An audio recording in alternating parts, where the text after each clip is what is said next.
नमस्कार विद्यार्थी मित्रांनो, स्पॉटलाइट अकॅडमीच्या या प्लॅटफॉर्मवर तुमचं सर्वांचं स्वागत आहे। आपण जीएचची जी 11वी टेस्ट आहे आपली त्याचं डिस्कशन बघणार आहोत आणि आतापर्यंतच्या 10 टेस्ट झालेल्या आहेत। याच्या आधीही मी हे क्लिअर केलं होतं की तुम्हाला राज्यसेवा प्रिलिम्स क्लिअर करण्यासाठी एक तर टेस्ट सिरीज फार महत्त्वाचा आस्पेक्ट आहे की आपण ज्या गोष्टी वाचतो समजून घेतो तर त्या आपल्याला ज्या आहे टेस्टमध्ये डील करता येतात का, जेणेकरून प्रिलिम्समध्ये आपल्याला गोष्टी वर्क करता येतील। टाईम मॅनेजमेंट असेल, सिली मिस्टेक्स असतील, टेक्निकल इश्यू असतील, ह्या सगळ्या गोष्टींची तयारी आपली यातून होत राहते। सो आधीच्याही टेस्ट ज्या आहेत त्या प्रॉपरली करा, त्या सगळ्या रिवाईज करा। तिच्यामध्ये आता शेवटचा टप्पा आहे आपला, सो दॅट त्या रिवाईज झाल्या पाहिजे। सो पहिला प्रश्न जो आहे आपला, तर पहिली सुरुवात जी ती आपली अर्थशास्त्राची आहे। या पेपरमध्ये भारतातील अर्थसांख्यिकी विषयक स्थायी समितीबद्दल योग्य विधान निवडा असं तुम्हाला विचारलेलं आहे। ओके, डिसेंबर 2019 मध्ये आर्थिक आकडेवारीसाठी या समितीची नियुक्ती झाली होती, हे बरोबर आहे बघा। आणि या समितीचे अध्यक्ष प्रणब सेन होते, हेही बरोबर आहे। दोन्ही स्टेटमेंट याच्यामध्ये बरोबर आहे। आणि हे सगळं कशामुळे झालं होतं? IMF मुळे आपल्याला हे करावं लागलं होतं। IMFने जे आहे विशेष माहिती प्रसार मापदंड जे आहेत IMFचे, म्हणजेच ज्या काही माहितीचा जो आहे प्रसार झाला पाहिजे त्याच्यासाठी जे काही त्यांनी निकष दिलेले आहेत त्या निकषांनुसार भारताला काम करण्यामध्ये अपयश आलेलं होतं। हा तिच्यातला महत्त्वाचा आस्पेक्ट होता आणि त्याच्यामुळे याचं उत्तर जे आहे ए आणि बी दोन्ही बरोबर आहेत बघा। दुसरा प्रश्न घ्या, सकल राष्ट्रीय आनंद निर्देशांकानुसार खालीलपैकी कोणते मापदंड साध्य करावे लागतात? आता हॅपीनेस इंडेक्स ही जी कन्सेप्ट आहे, भूटान आपण त्याच्यासाठी ओळखतो। सो हॅपीनेस इंडेक्ससाठी तुम्हाला जे आहे पर्यावरणाचं रक्षण असेल, सुशासन असेल, उच्च वास्तवीय दरडोई उत्पन्न असेल किंवा सांस्कृतिक प्रोत्साहन, या सगळ्या गोष्टी ज्या आहेत तर त्या तिच्यामध्ये विचारात घेणं अपेक्षित असतं। हॅपीनेस इंडेक्स जो आहे तर तो तुमच्या आयुष्याचा एक एक आस्पेक्ट जो आहे तो लक्षात घेतो आणि त्याच्यामुळे मग हे सगळे निकष तिच्यामध्ये येतात। त्याच्यानंतर भारताच्या अर्थव्यवस्थेला गती देणारा मुख्य प्रेरक घटक म्हणून शेती क्षेत्राचा नैसर्गिक पर्याय, ओके, तर हा आपण घेतला होता। याची काय कारण आहे? म्हणजे मूळ जे आहे की आपण आजही म्हणतो आपण ॲग्री इकॉनॉमी आहोत, मग त्या केसमध्ये हा सर्व्हिसेसचं जे काही योगदान आहे GDP मधलं ते खूप जास्त आहे, ॲग्रिकल्चरचं त्या मानाने खूप कमी आहे। But still we are agri economy, कारण 50% जास्त अजूनही आपली मॅन फोर्स जे आहे तर ती इकडं ॲग्रिकल्चरशी रिलेट करते। संपूर्ण देशात लागवड योग्य जमिनीचा नैसर्गिक स्रोत उपलब्ध असणं जे आहे हे बरोबर आहे की भारतामध्ये सगळ्या दूर जे आहे लागवड होऊ शकते अशी जवळपास सगळ्या दूर तशी जमीन आहे। शेतीसाठी मनुष्यबळाला विशेष कौशल्याची गरज नसते, म्हणजे त्याच्यासाठी कुठला कोर्स किंवा कुठलं टिपिकल स्किलच पाहिजे असं होत नाही। आणि त्याच्यामुळे याचं जे उत्तर आहे ते ए अँड बी आहे बघा। त्याच्यानंतर चौथा जो प्रश्न आहे बघा, वर्तणुकीच्या अर्थशास्त्रामध्ये कोपरखळी सार्वजनिक धोरण किंवा नज पब्लिक पॉलिसी, तिच्यामुळे आपण काय साध्य करू शकतो? आता याच्यामध्ये जे आहे ही जी नज सिस्टीम आहे बघा, किंवा जे काही बिहेवियरल आपलं गणित आहे अर्थशास्त्राच्या बाबतीमध्ये, तर याच्यामध्ये काय होतं ना की आपण जे आहे गिव्ह इट अप पासून जे आहे पुढं जाऊन त्या गोष्टीचा विचार करणं, म्हणजे एखादी गोष्ट सोडून देणं, त्याच्या पलीकडे जाऊन त्या गोष्टीसाठी प्रयत्न करणं, हा कन्सर्न याच्यामध्ये खूप जास्त मॅटर करतो। स्वच्छ भारत ते सुंदर भारत, किंवा कर चुकवण्याकडून कर भरण्याकडे, बेटी बचावपासून धनलक्ष्मी विजयलक्ष्मी, म्हणजे काय की गिव्ह इट अप जे असतं ना यालाच गिव्ह अप करून देणं म्हणजेच जे आहे नज पब्लिक पॉलिसी असं ते असतं। आणि ज्या वेळेस गिव्ह इट अप की एखादी गोष्ट सोडून देणं, ही गोष्ट तुम्ही सोडून देता ॲट अ टाइम तुम्ही मोठे लार्जर गोल्स जे आहेत तर ते डील करू शकता आणि त्याच्यामुळे वरील सर्व हे याचं उत्तर आहे बघा। त्याच्यानंतर नेक्स्ट वन जे आहे की नियोजनाबाबत बिनचूक विधान निवडा, पाचवा जो प्रश्न आहे आपला। सो भारतात नियोजनाची पहिली विस्तृत रूपरेषा जी आहे एम विश्वेश्वरय्या यांनी दिली, बरोबर आहे बघा। नियोजन पहिल्यांदा करायचं हे कोणी सांगितलं हा वेगळा आस्पेक्ट आहे, पण नियोजनाच्या बाबतीमध्ये विस्तृतपणे सांगणारे एम विश्वेश्वरय्या आणि त्या संबंधीची त्यांची जी काही सगळी थेरी होती ना, विश्वेश्वरय्या योजना, ती the plan economy of India या ग्रंथामध्ये त्यांनी विस्तृतपणे दिली। दोन्ही स्टेटमेंट इथं योग्य आहेत बघा।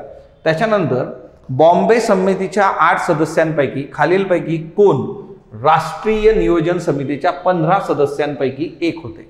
सो बॉम्बे समितीच्या 8 सदस्यांपैकी जे आहे पुरुषोत्तम ठाकूरदास जे आहे हे राष्ट्रीय नियोजन समितीच्या 15 सदस्यांपैकी एक होते। आणि बाकी सर्व जे आहेत बघा तर ते एकंदर राष्ट्रीय नियोजन समितीच्या उपसमित्यांचे सभासद आहेत बघा। म्हणजे Lala Shriram, G D Birla, JRD Tata हे जे आहेत हे उपसमित्यांचे सभासद होते बघा. ओके, उपसमिती जे आहे आणि नियोजन समितीचे जे आहे पुरुषोत्तम ठाकूरदास. डन. सन 1991 ते 2000 या काळात ज्या आर्थिक सुधारणा झाल्या त्यात खालीलपैकी कशाचा समावेश होतो?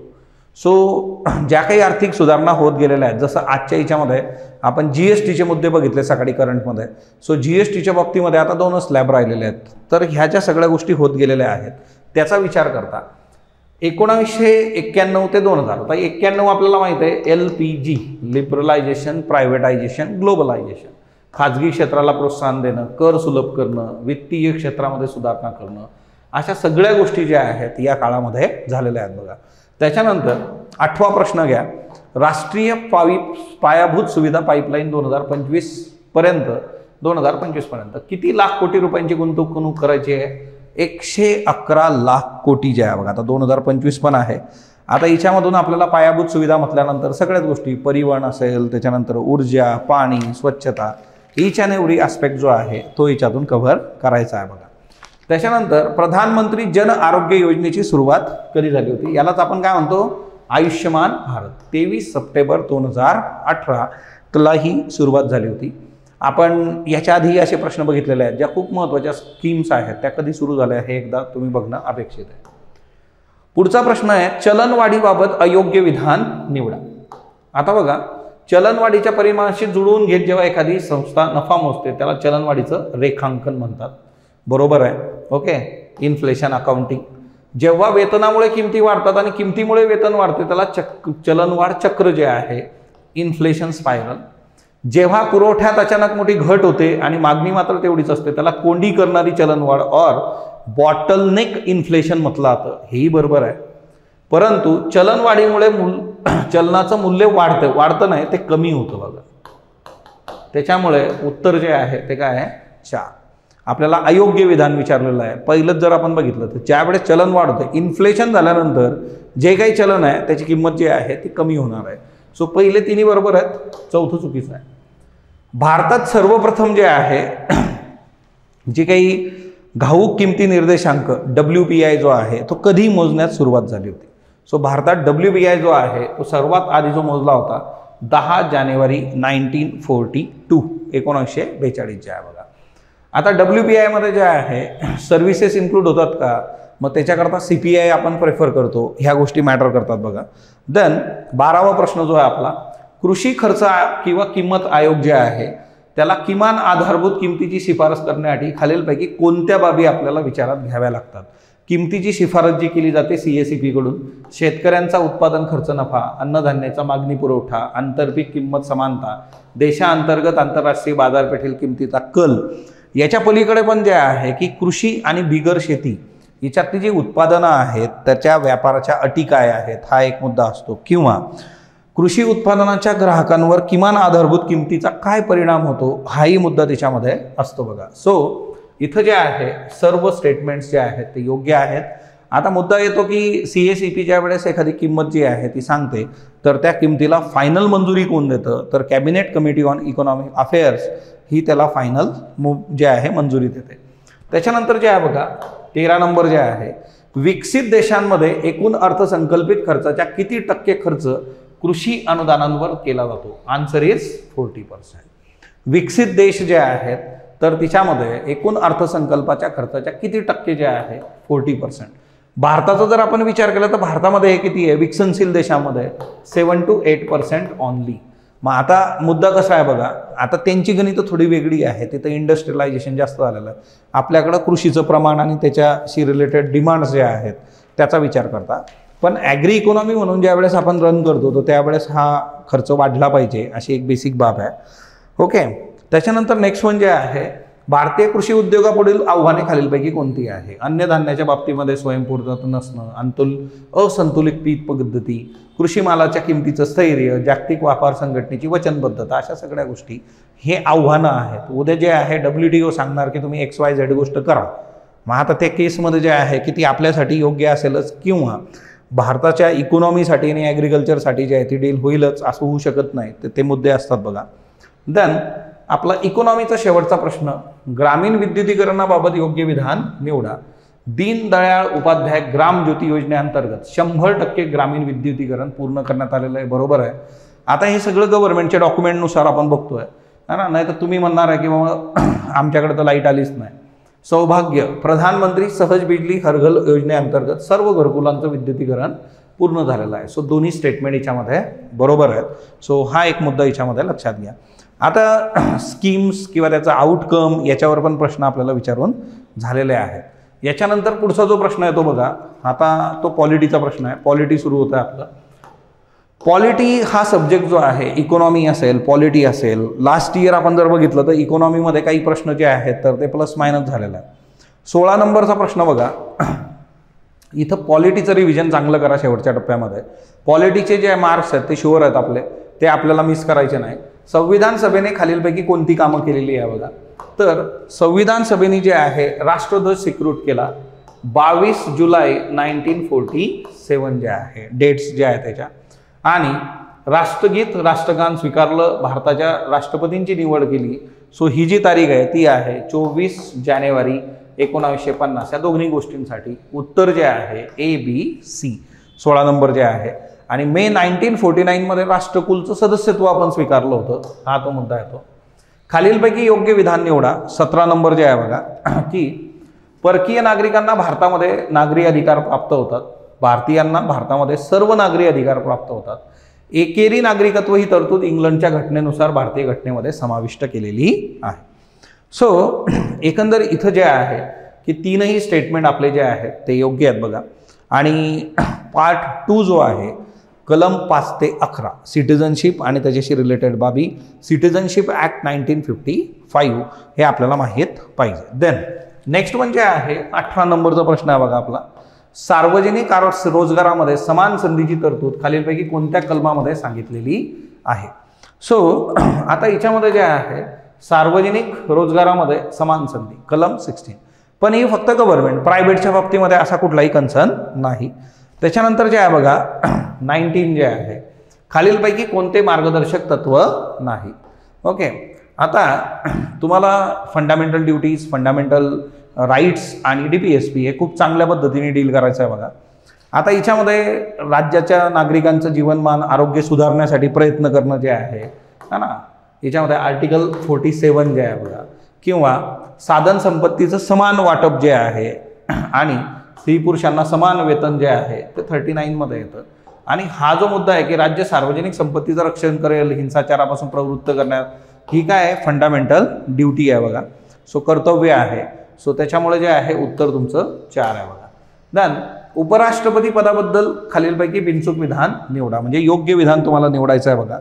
सो इथं निवडणुकीसाठी पात्र होण्यासाठी अट काय आहे 35 वर्षाची आहे. आता 50 मतदारांचा पाठिंबा इथं नाही, 50 प्रपोजर्स 20 पाहिजे आणि त्याच्यासाठी जे आहे तुम्हाला सपोर्ट करणारे जे आहे 20 पाहिजे. तिथं अनुमोदन पाठिंबा 20-20, त्यामुळे हे चुकीचं आहे. घटनेचं कलम 66 जे आहे बघा, तर उपराष्ट्रपतीच्या निवडणुकीसंबंधीच्या तरतुदी. So A and C. आता उपराष्ट्रपती पदावरून एवढा इश्यू झालेला आहे, त्याच्यामुळे तुम्हाला जे आहे व्हाईस प्रेसिडेंट किंवा उपराष्ट्रपती पद हे तुम्हाला जे आहे ते क्लिअर पाहिजे. त्याच्यानंतर नेक्स्ट वन पुढचा जो मुद्दा आहे तो बघा, तो म्हणजे काय की भारताचे महान्यायवादी यांच्याबद्दल बरोबर विधान ओळखा. ओके, अटॉर्नी जनरल हे जे पद आहे याच्यावर जे आहे प्रश्न आपल्याला रुटीन विचारले जातात. सो 21 नंबरचा जो प्रश्न आहे घटनेतलं कलम 76 इथं जे आहे योग्य आहे बघा. केंद्रीय कार्यकारी मंडळाचा भाग आहे, बरोबर आहे. वेतन भत्ते संसद नाही राष्ट्रपती ठरवतात, तिच्यामुळे इथं जे आहे A and B असा तो सिनॅरिओ आहे बघा. Okay, A and B. त्याच्यानंतर नेक्स्ट वन जे आहे स्थगन प्रस्ताव जो आहे किंवा ॲडजॉर्नमेंट मोशन, त्याच्याबद्दल जे आहे काय गोष्टी आपल्याला डील करायच्या. आता तातडीच्या आणि लोकमहत्वाच्या विषयावर चर्चा होण्यासाठी हा प्रस्ताव मानला जातो. किमान 50 सदस्यांनी समर्थन इथं दिलं पाहिजे. किमान 2.5 तास चर्चा होते. फक्त लोकसभेतच हा मांडला जातो. सो एकंदर जे आहे सगळ्या गोष्टी हिच्यामध्ये बरोबर आहे. आणि हिच्यात एक बाब अशी आहे की कोणताही सदस्य प्रस्ताव मांडू शकतो. ओके, कोणताही जो आहे. त्याच्यानंतर नेक्स्ट वन जे आहे 23. ओके, 91व्या घटनादुरुस्तीनुसार राज्य मंत्रिमंडळामध्ये मुख्यमंत्र्यांसहित एकूण मंत्र्यांची संख्या विधानसभेच्या एकूण सदस्यांच्या 15% अधिक असणार नाही, तर डॅश डॅश पेक्षा कमी असणार नाही. सो उत्तर आहे 12. 12पेक्षा कमी असणार नाही. बरं, हे कुठून आलं? 91st कॉन्स्टिट्यूशनल अमेंडमेंट ॲक्ट जी आहे. सो हे तुम्हाला याच्यामध्ये करणं अपेक्षित आहे बघा. ओके, 91वी घटना दुरुस्ती, सायमल्टेनियसली 52वी घटना दुरुस्ती जी आहे ती पण तुम्ही केली पाहिजे. पक्षांतरबंदी जे आहे, अँटी डिफेक्शन, सो तोही एक महत्त्वाचा आस्पेक्ट तिच्यामध्ये आहे. सो 52वी केली ना, 91 आजचा रेफरन्स येतो. बस जर एका पक्षातून दुसऱ्या पक्षात कोण जायचं आहे तर 2/3चा जो कन्सर्न आहे तो पण नीट लक्षात ठेवा, तोही महत्त्वाचा आहे बघा. त्याच्यानंतर जे आहे 24. ओके, खालीलपैकी चुकीची विधानं निवडा. 24, आंतरराष्ट्रीय आणीबाणीची घोषणा झाल्यापासून 2 महिन्याच्या आत संसदेने मान्यता देणं अपेक्षित आहे. तर आता हे जे आहे बघा, इथं चुकीचं विधान जे आहे 2 महिने नाही, इथं काय करायचं तुम्हाला 1 मंथ जे आहे तेवढंच पाहिजे बघा. इथं 1 मंथ आहे, सो 2 मंथ नाही. ते जे आहे होतं की 44 कॉन्स्टिट्यूशनल अमेंडमेंट ॲक्टनी 1978नी ते केलं होतं है ना, 1 मंथ केलेलं आहे. त्याच्या आधी 2 महिने होतं, त्याच्यामुळे हा एक मुद्दा लक्षात ठेवा. बाकी आणीबाणीची घोषणा करण्याआधी राष्ट्रपतींना पंतप्रधान मंत्रिमंडळ लेखी जे आहे तर तो सल्ला घेणं अपेक्षित आहे. आणि राष्ट्रीय आणीबाणीची घोषणा न्यायालयीन पुनर्विलोकनाच्या कक्षेत येते. So 44th constitutional amendment act जी आहे ती हिच्यामध्ये महत्त्वाची आहे बघा. 44 कॉन्स्टिट्यूशनल अमेंडमेंट जे आहे तर तिच्याने तुम्हाला डील करायचं. आता पुनर्विलोकनाचा जो कन्सर्न आहे बघा तो 38व्या कॉन्स्टिट्यूशनल अमेंडमेंट ॲक्टनी बाहेर केलं होतं की तुम्ही पुनर्विलोकन नाही करू शकत, परंतु जे आहे 44नी परत ते केलं. म्हणजे हिच्यामध्ये जे होतं की पुनर्विलोकन 38 कॉन्स्टिट्यूशनल अमेंडमेंट ॲक्टने ते बाहेर काढलं होतं. उत्तर इथं फक्त काय आहे. देन पुढचा प्रश्न, घटना दुरुस्ती विधेयकाबद्दल योग्य विधान निवडा. जे काही कॉन्स्टिट्यूशनल अमेंडमेंट आहे त्याच्याबद्दल तुम्हाला योग्य विधान निवडायचं आहे बघा. सो इथं विधेयक राष्ट्रपतींच्या पूर्वसंमतीने मांडलं जातं. विधेयक केवळ संसदेत मांडता येतं. काही घटना दुरुस्ती विधेयके राष्ट्रपतींनी संमती दिल्यावर निम्म्या राज्यांच्या सहमतीसाठी पाठवली जातात. हे चुकीचं आहे बघा, राज्यांचा याच्यामध्ये रोल नाही. ओके, सो आर्टिकल 368 आणि त्याचा पार्ट जो आहे तर तो 20 हा लक्षात ठेवा. ओके, सो उत्तर जे आहे ए आणि बी. देन नेक्स्ट वन, खालीलपैकी योग्य विधान निवडा. संविधानाच्या 8व्या परिशिष्टाने 17व्या भागामध्ये अधिकृत भाषांचा उल्लेख आहे. ओके, कलम 30 मध्ये भाषिक अल्पसंख्याकांसाठी शिक्षण संस्था स्थापन करून प्रशासन चालवायची तरतूद आहे. ही बरोबर आहे. भाषिक अल्पसंख्याक समाजाकरता राष्ट्रपती एक विशेष अधिकारी नेमतील. ओके, हे बऱ्याचदा आपण बघितलं आहे. 350B. सो ABC तीनही स्टेटमेंट जे आहेत तर ते बरोबर आहे. भाषांच्या बाबतीमध्ये जे आहे 343 ते 351 अशी कलमं जी आहेत ती तुम्ही लक्षात घेणं अपेक्षित आहे बघा. तर खालीलपैकी कोणत्या कलमानुसार तरतुदीच्या आधारे संसद राज्य सूचीतील विषयांवर कायदे करू शकते. सो आता इथं जे आहे बघा, जी काही कलमं तुम्हाला दिलेली आहे तिच्यामध्ये 361चा जर विचार केला आपण तर 361 काय असतं बघा, तर 361 जे आहे ते प्रिव्हिलेज ज्या तरतुदी आहे प्रेसिडेंट आणि गव्हर्नरच्या, तिच्यामुळे जे आहे 361 इथून गेलं. सो डी आणि डी तुमचं उत्तर आहे 249, 56 आणि 250. 356 आपल्याला माहिती आहे प्रेसिडेंट्स रूल आहे बघा, त्या केसमध्ये होऊ शकतं. त्याच्यानंतर 249 काय आहे की राज्यसभेचा जर ठराव असेल तसा तर त्या ठरावानुसार हे होऊ शकतं. आणि 350 जे आहे राष्ट्रीय आणीबाणी तर तिच्यामध्येही हे होऊ शकतं बघा. ओके, राष्ट्रीय आणीबाणी जे आहे तर तिच्यामध्ये पण हे शक्य आहे. त्याच्यानंतर जे आहे की 28, खालीलपैकी कोणत्या करांची आकारणी करणे ग्रामपंचायतीला बंधनकारक आहे. गावाच्या सीमेअंतर्गत इमारतीचा कर, अकृषक जमिनीवरचा कर, विशेष पाणीपट्टी, सर्वसाधारण पाणीपट्टी जे आहे बघा. आता काय होतं ना की पंचायत राजमध्ये जे आहे आपली जी व्यवस्था आहे ती व्यवस्था कशा पद्धतीने गोष्टी डील करते हा एक महत्त्वाचा आस्पेक्ट राहतो. आणि त्याचं जे फायनान्स असणार आहे त्याच्यासाठी पैसा कुठून येणार आहे तर तो अशा गोष्टींमधून येतो. सगळ्या गोष्टी याच्यामध्ये ज्या आहेत तर त्या इन्क्लूड आहेत बघा. देन सेकंड लास्ट जो आहे, छावणी मंडळाची रचना आणि कार्यपद्धती निश्चित करण्याचा अधिकार कुणाला आहे. सो छावणी मंडळ जे आहे बघा तर त्याच्या बाबतीमध्ये सगळ्यात महत्त्वाचा जो बाब आहे, महत्त्वाची जी बाब आहे बघा तर ती आपल्याला बघायची आहे. ती म्हणजे काय की छावणी मंडळ जे आहे तर ते एक जे आहे बघा केंद्र सरकार याच्यामध्ये गोष्टी डील करतं. सो ही एक महत्त्वाची बाब याच्यामध्ये येते. केंद्र सरकार जे आहे, आता छावणी मंडळाचा जर विचार केला बघा आपण तर कॅन्टॉनमेंट ॲक्ट 1924 म्हणजे 1924चा कायदा होता आणि आता जे काम चालू आहे तुमचं ते 2006च्या कायद्यानुसार चालू आहे. आता 19 जानेवारी 2023चा जर विचार केला आपण तर सगळी छावणी मंडळं जी आहेत तर ती राज्याच्या स्थानिक स्वराज्य संस्थांचा भाग झालेली आहेत. आणि महाराष्ट्रामध्ये 7 छावणी मंडळं जे आहेत, मग याच्यामध्ये अहिल्यानगर असेल, छत्रपती संभाजीनगर असेल, देहू, खडकी है ना, पुणे कॅम्प जे आहे बघा, देवळाली नाशिक आणि कामठी नागपूर. 30 नंबरचा प्रश्न बघा, पंचायत समिती संबंधीचा प्रश्न आहे बघा. पंचायत समितीची किमान आणि कमाल सदस्य संख्या किती आहे? सो 15 ते 45 असं याचं उत्तर आहे बघा. मग आता आपण जेव्हा याचा विचार करतो तर तिच्यामध्ये जे आहे आपल्याला ग्रामपंचायतीमध्ये 7 ते 17चा सिनॅरिओ आहे बघा. नगरपंचायतीमध्ये जे आहे ते जवळपास 9 ते 17 आहे. किंवा झेडपीचा विचार करता तर झेडपी 50-75चा सिनॅरिओ तिकडे जातो. नगर परिषद 18-38 जे आहे बघा. सो इथं जे आहे 15 ते 45. सो हे आपलं जे आहे तर ते उत्तर ओके 15 ते 45 किमान जे आहे आणि कमाल सध्या. त्याच्यानंतर जे आहे बघा म्हणजे मूळ जे आहे पंचायत समिती आपल्याला विचारलेलं होतं. सो त्या केसमध्ये ओके. पुढचे जे प्रश्न आहेत आपले तर ते प्रश्न जे आहेत तर ते चालू घडामोडीचे प्रश्न आहेत बघा. चालू घडामोडीच्या बाबतीमध्ये सार्क जे आहे ओके. पहिला प्रश्न सार्कचा आहे. सार्कची स्थापना 8 डिसेंबर 1985 रोजी काठमांडू नेपाळला झाली होती. सार्कचं सचिवालय काठमांडू नेपाळ इथे आहे. आता बघा सार्कची जी स्थापना आहे ती काठमांडू नेपाळ नाही, ती ढाका बांगलादेशमध्ये झाली होती. तिच्यामुळे हे स्टेटमेंट चुकीचं आहे. सचिवालय काठमांडूमध्ये आहे आणि सार्कची अखेरीची परिषद 2024 नाही 2014 मध्ये झाली होती. सो इथं जे आहे तुमचं जे फक्त ब हे तुमचं उत्तर आहे बघा 31 ओके. त्याच्यानंतर आकाश क्षेपणास्त्र प्रणालीबद्दल बिनचूक विधान निवडा.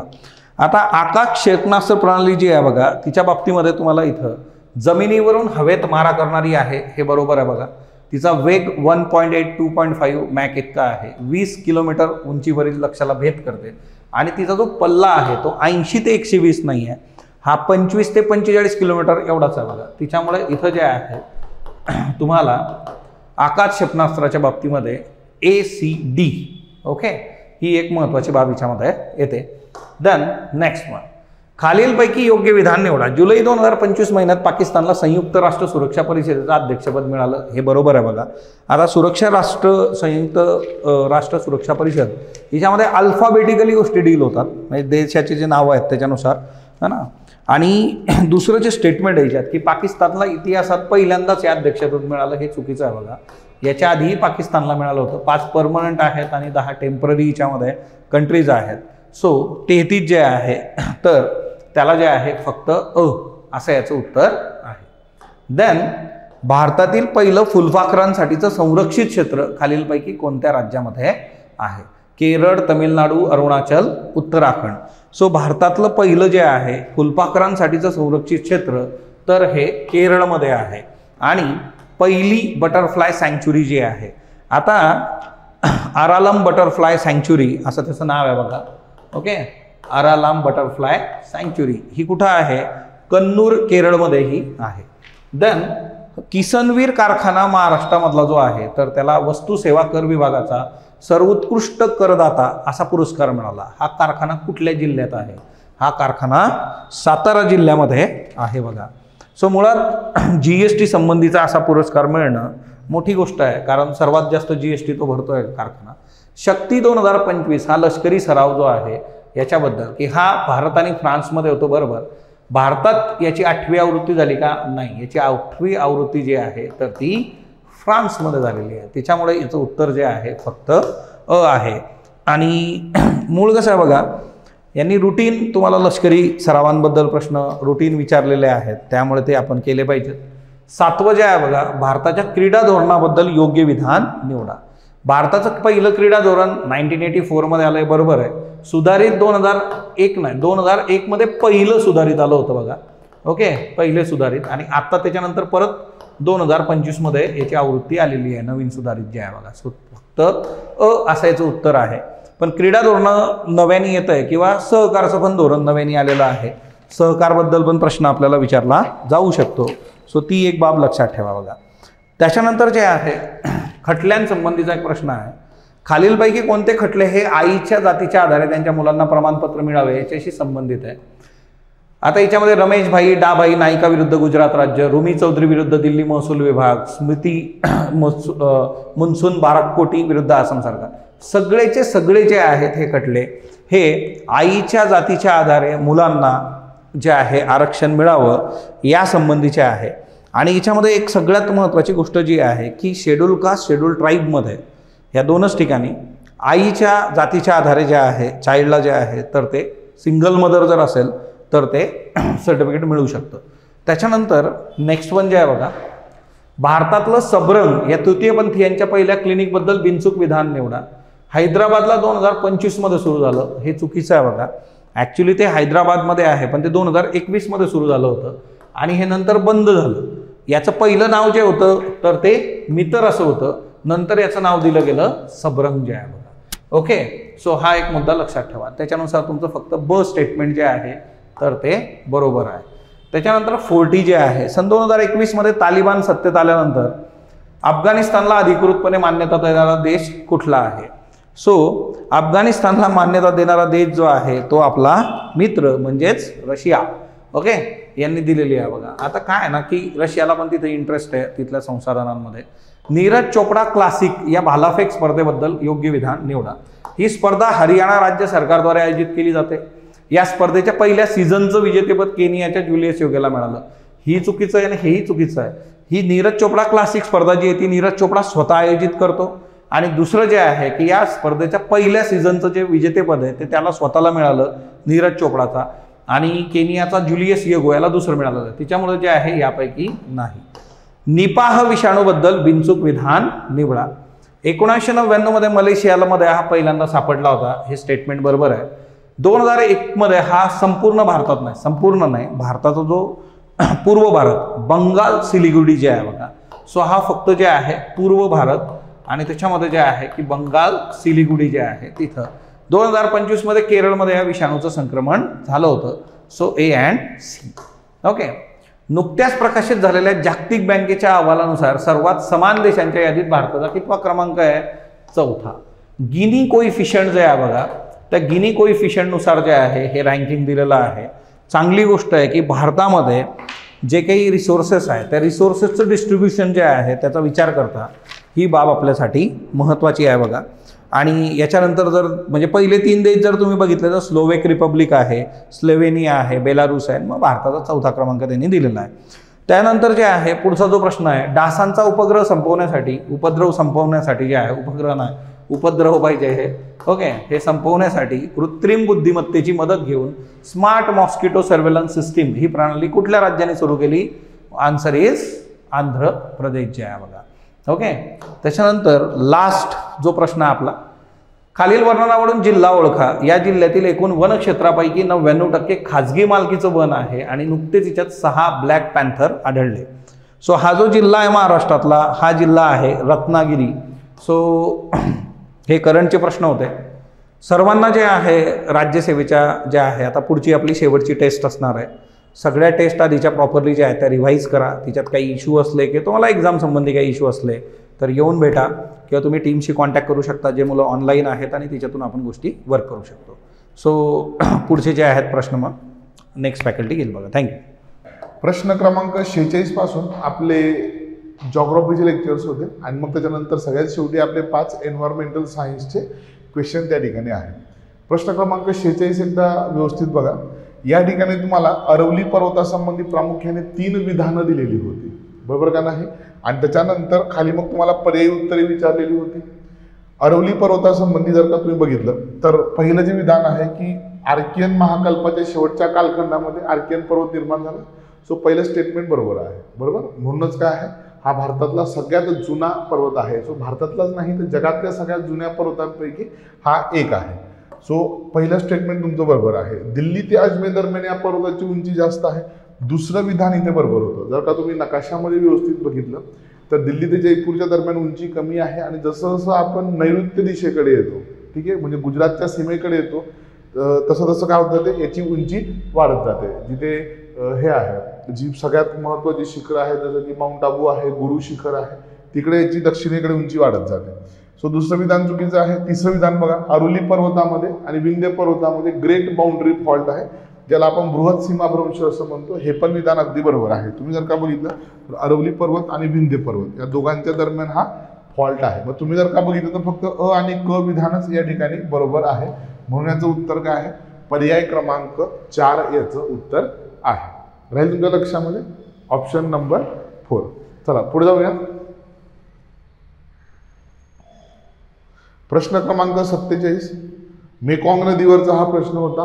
आशिया खंडातली एक महत्वाची नदी आहे. प्रामुख्याने जो हे आहे आग्नेय आशिया आहे त्याच्यातली ही नदी आहे. सो मेकॉंग नदीचा उगम तांगुला पर्वताच्या उत्तरेकडील उतारातून होतो. अगदी बरोबर आहे. तिबेटमध्ये ही नदी उगम पावते.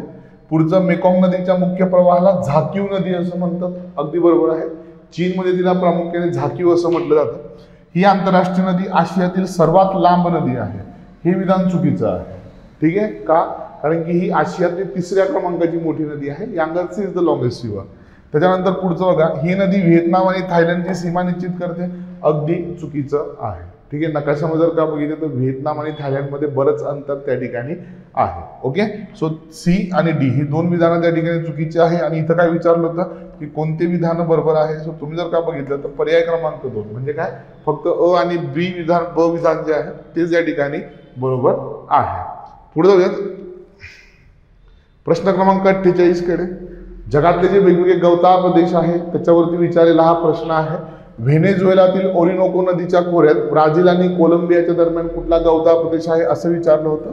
जनरली ते आहे तुमचं लॅनोस. ओके. बाकी पॅन्टाना, पंपाज हे तुम्हाला दक्षिण अमेरिकेमध्ये बघायला मिळते.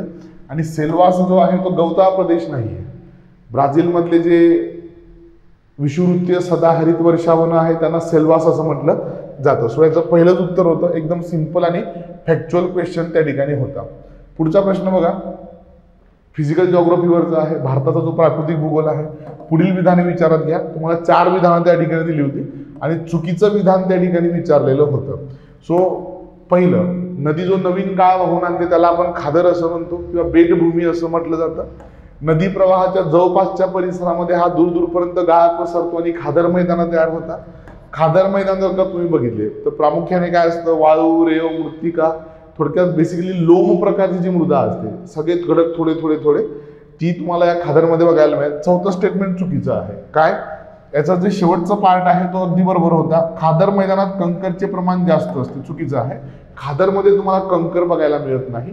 तुम्हाला जे जुना गाळ आहे, ओल्ड सेडिमेंट आहे, ज्याला आपण भांगर असं म्हणतो, भांगरमध्ये काय असतं तर कंकडचं प्रमाण जास्त असतं. खादरमध्ये कंकड असत नाही. सो त्या ठिकाणी जर का तुम्ही बघितलं तर मुद्दाम तुम्हाला पुढचं स्टेटमेंट बरोबर दिलं होतं की अवशेष सापडतात, जेणेकरून तुम्हाला थोडं कन्फ्युजन होईल. पण या ठिकाणी ड पर्याय जो आहे तो तुमचा चुकीचा आहे. म्हणून याचं उत्तर आहे पर्याय क्रमांक 1. ओके. चला पुढे जाऊयात. प्रश्न क्रमांक 50 कडे. पुन्हा अगदी सोपा प्रश्न होता. या ठिकाणी तुम्हाला जोड्या लावायच्या होत्या. भारतातील जेवढीही प्रमुख पर्यटन स्थळं आहेत त्यांची यादी एका बाजूला दिली होती आणि दुसऱ्या बाजूला राज्य दिलेलं आहे. ओके. आता नुब्रा व्हॅली ऑलमोस्ट सगळ्यांना माहित आहे.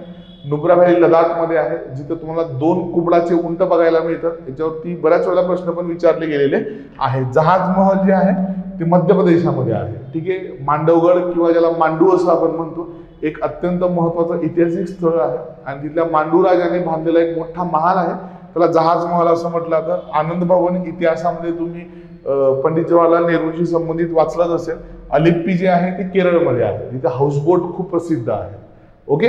सो तुम्ही जर का बघितलं तर या ठिकाणी 4, 1, 3 आणि 2 असं उत्तर आहे. मग ते पर्याय क्रमांक 3 त्या ठिकाणी तुम्हाला दिसून येतो. 4, 1, 3, 2. ओके. प्रश्न क्रमांक 50 मध्ये पुढे जाऊयात. प्रश्न क्रमांक 51 कडे जर का तुम्ही आलात, छोटा नागपूरच्या पठारासंबंधी 2 विधानं या ठिकाणी दिलेली होती. ओके. जनरली जो छोटा नागपूर पठाराचा उत्तरेकडचा भाग आहे त्याला रांची पठार म्हणतात आणि जो दक्षिणेकडचा भाग आहे त्याला हजारीबाग पठार असं म्हणतात. ओके. पठाराच्या बरोबर मध्य भागातून कुठली नदी गेलेली आहे तर सुवर्णरेखा नदी त्या ठिकाणी गेलेली आहे. आणि सुवर्णरेखा नदीमुळे काय होतं तर याचे 2 भाग त्या ठिकाणी होतात, उत्तरेकडे रांची आणि खाली हजारीबाग. इथे नेमकं काय केलं तुम्हाला व्हाईस वर्सा केलं होतं, त्याच्यामुळे इथे दोन्ही विधानं अयोग्य आहेत. ओके. उलट सुलट या ठिकाणी केलेलं होतं. पुढे बघूयात. प्रश्न क्रमांक 52 कडे जाऊयात आपण. पुन्हा एकदम सोपा क्वेश्चन आहे, ज्याला आपण सोलर कॉन्स्टंट असं म्हणतो. सूर्यापासून पृथ्वीकडे जी उष्णता ऊर्जा येते ती प्रति सेकंद किती येते याच्यावरती हा प्रश्न विचारला होता. तर जवळजवळ प्रति चौरस सेंटीमीटरला 2 कॅलरी एवढी उष्णता ऊर्जा पृथ्वीवरती स्वीकारली जाते. आता इथे तुम्हाला मुद्दाम काय केलं होतं, बाह्य वातावरण म्हटलं होतं, कारण की सगळ्या रेफरन्स आणि स्टँडर्ड बुक्समध्ये काय विचारलंय तर आउटर ॲटमॉस्फेरिक लेअर असं म्हटलेलं आहे की वातावरणाचा जो सगळ्यात बाहेरचा लेअर आहे तिथं किती सोलर रेडिएशन पोहोचतं. ओके, सो ते किती आहे प्रति सेकंद 2 कॅलरी एवढं आहे. पुढे जाऊयात. प्रश्न क्रमांक 53 बघा. पुढील विधानांचा विचार करा. ओके, इथे तुम्हाला जनरली 4 विधानं दिलेली होती. कशा संबंधी होती तर ॲल्युमिनियम आणि जांबा खडक किंवा महाराष्ट्रातली जी प्रमुख खनिज संपत्ती आहे त्याच्या संबंधी हा प्रश्न होता आणि तुम्हाला इथं बिनचूक विधाने निवडायची होती. ठीक आहे, बिनचूक म्हणजे योग्य कुठली कुठली आहे. ॲल्युमिनियम हे जांभ्या खडकात आढळते, अगदी बरोबर आहे. बॉक्साईटमध्ये प्रामुख्याने ॲल्युमिनियम बघायला मिळतं. जांभा खडक कोल्हापूर व सांगली जिल्ह्यात आढळतात. इथं खूप सारे विद्यार्थ्यांचं थोडं कन्फ्युजन पण झालं असेल. संपूर्ण कोल्हापूर आणि संपूर्ण सांगलीमध्ये नाहीये, पण जो अगदी पश्चिमेकडचा भाग आहे कोल्हापूरचा आणि सांगलीचा तिथे तुम्हाला प्रामुख्याने जांभा खडक बघायला मिळतो. सो दुसरं स्टेटमेंट पण बरोबर आहे. महाराष्ट्रातील 70 ते 80% भागामध्ये क्रिटेशियस काळातील लाव्हारसाचे थर आढळतात, हे पण बरोबर आहे. उत्तर कोकणात बॉक्साईटचे व्यापारी उत्पादन होते, हे सुद्धा बरोबर आहे. रायगड जिल्हा जो आहे तो उत्तर कोकणामध्ये येतो आणि तिथून मोठ्या प्रमाणावरती बॉक्साईट जे आहे ते एक्सपोर्ट केलं जातं. त्याच्यामुळे या ठिकाणी 4ही विधानं बरोबर आहे. वरील सर्व विधानं बरोबर आहे. पुढे जाऊयात प्रश्न क्रमांक 54 कडे. इथे पुन्हा तुम्हाला महाराष्ट्राच्या संदर्भामध्ये प्रश्न आहे, पण हा पूर्णपणे महाराष्ट्राचा नाहीये.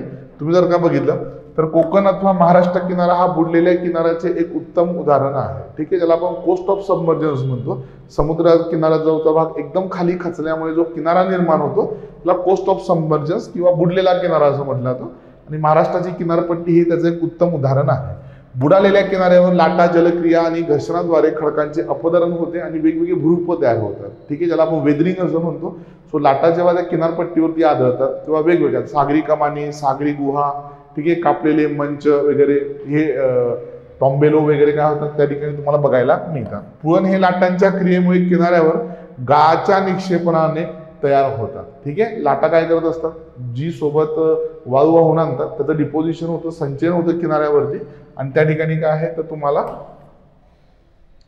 बीच किंवा पुळण तयार झालेलं दिसतं. सो विधाने योग्य आहेत असं म्हटलं होतं. तिघही विधानं या ठिकाणी बरोबर आहे. पुढे जाऊयात प्रश्न क्रमांक 55 कडे. इथं तुम्हाला जी 4 विधानं दिली याच्यातनं चुकीचं विधान निवडायचं होतं. वाळवंटांना जगभरामध्ये वेगवेगळ्या नावाने ओळखलं जातं. याच्यातले जे शेवटचे 4 विधानं आहेत ते अगदी बरोबर होते.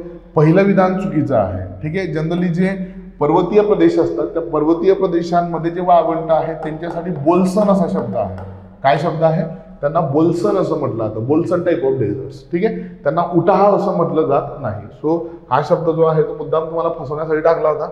बाकी जे रॉकी किंवा मग जे थोडे स्टोनी हे आहे डेझर्ट्स आहे त्यांच्यासाठी मग बघा रेग, अर्ग आणि हमादा असे वेगवेगळे शब्द वापरले जातात. सो पर्याय क्रमांक 1 याचं उत्तर आहे बोल्सन शब्द लक्षात ठेवा.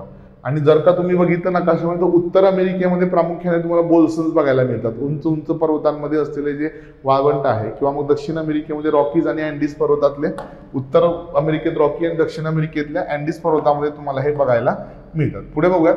नेक्स्ट, स्थितांबर अतिशय कोरडे असते आणि तिथे ढग नसतात. तपांबराच्या वरती स्थितांबर आहे जो 50 किलोमीटर उंचीपर्यंत, तपांबर संपल्यानंतर 50 किलोमीटर उंचीपर्यंत स्थितांबर असतं. जनरली स्थितांबरामध्ये काय नसतात, ढग नसतात, पण अत्यंत रेरेस्ट एअर कंडिशनमध्ये किंवा अपवादात्मक परिस्थितीमध्ये त्या ठिकाणी तुम्हाला ढग बघायला मिळतात. आता तुम्हाला सगळ्यांना सिरस ढग तर माहितीच आहे, पण नेक्रियस ढग पण असतात. सो नेक्रियस ढग म्हणजे काय असतात, प्रामुख्याने ध्रुवांजवळ जे नायट्रोजनचे क्लाउड्स किंवा नायट्रोजनचे ढग तयार होतात त्यांना नेक्रियस क्लाउड किंवा नेक्रियस ढग असं म्हटलं जातं. यांचं वैशिष्ट्य आहे नायट्रोजनचं प्रमाण खूप जास्त असतं याच्यामध्ये. राहील लक्षामध्ये. सो सिरस आणि नेक्रियस क्लाउड्स तुम्हाला बघायला मिळतात. सो पर्याय क्रमांक 2 अ आणि क याचं उत्तर आहे. चला पुढे जाऊयात. प्रश्न क्रमांक 57 कडे. आयताकृती जलनिस्सारण प्रणाली संबंधित असलेल्या पुढील विधानांचा विचार करा. आता आयताकृती नदी प्रणाली काय असते, जिथं नद्या काय आहेत तर राईट अँगलमध्ये बरोबर काटकोनामध्ये काय येऊन मिळतात, मुख्य नदीला येऊन मिळत असतात. त्याला आपण आयताकृती जलप्रणाली असं म्हणतो किंवा जलनिस्सारण प्रणाली. आणि इथे असलेली तिघही जी विधानं आहे ती बरोबर आहे.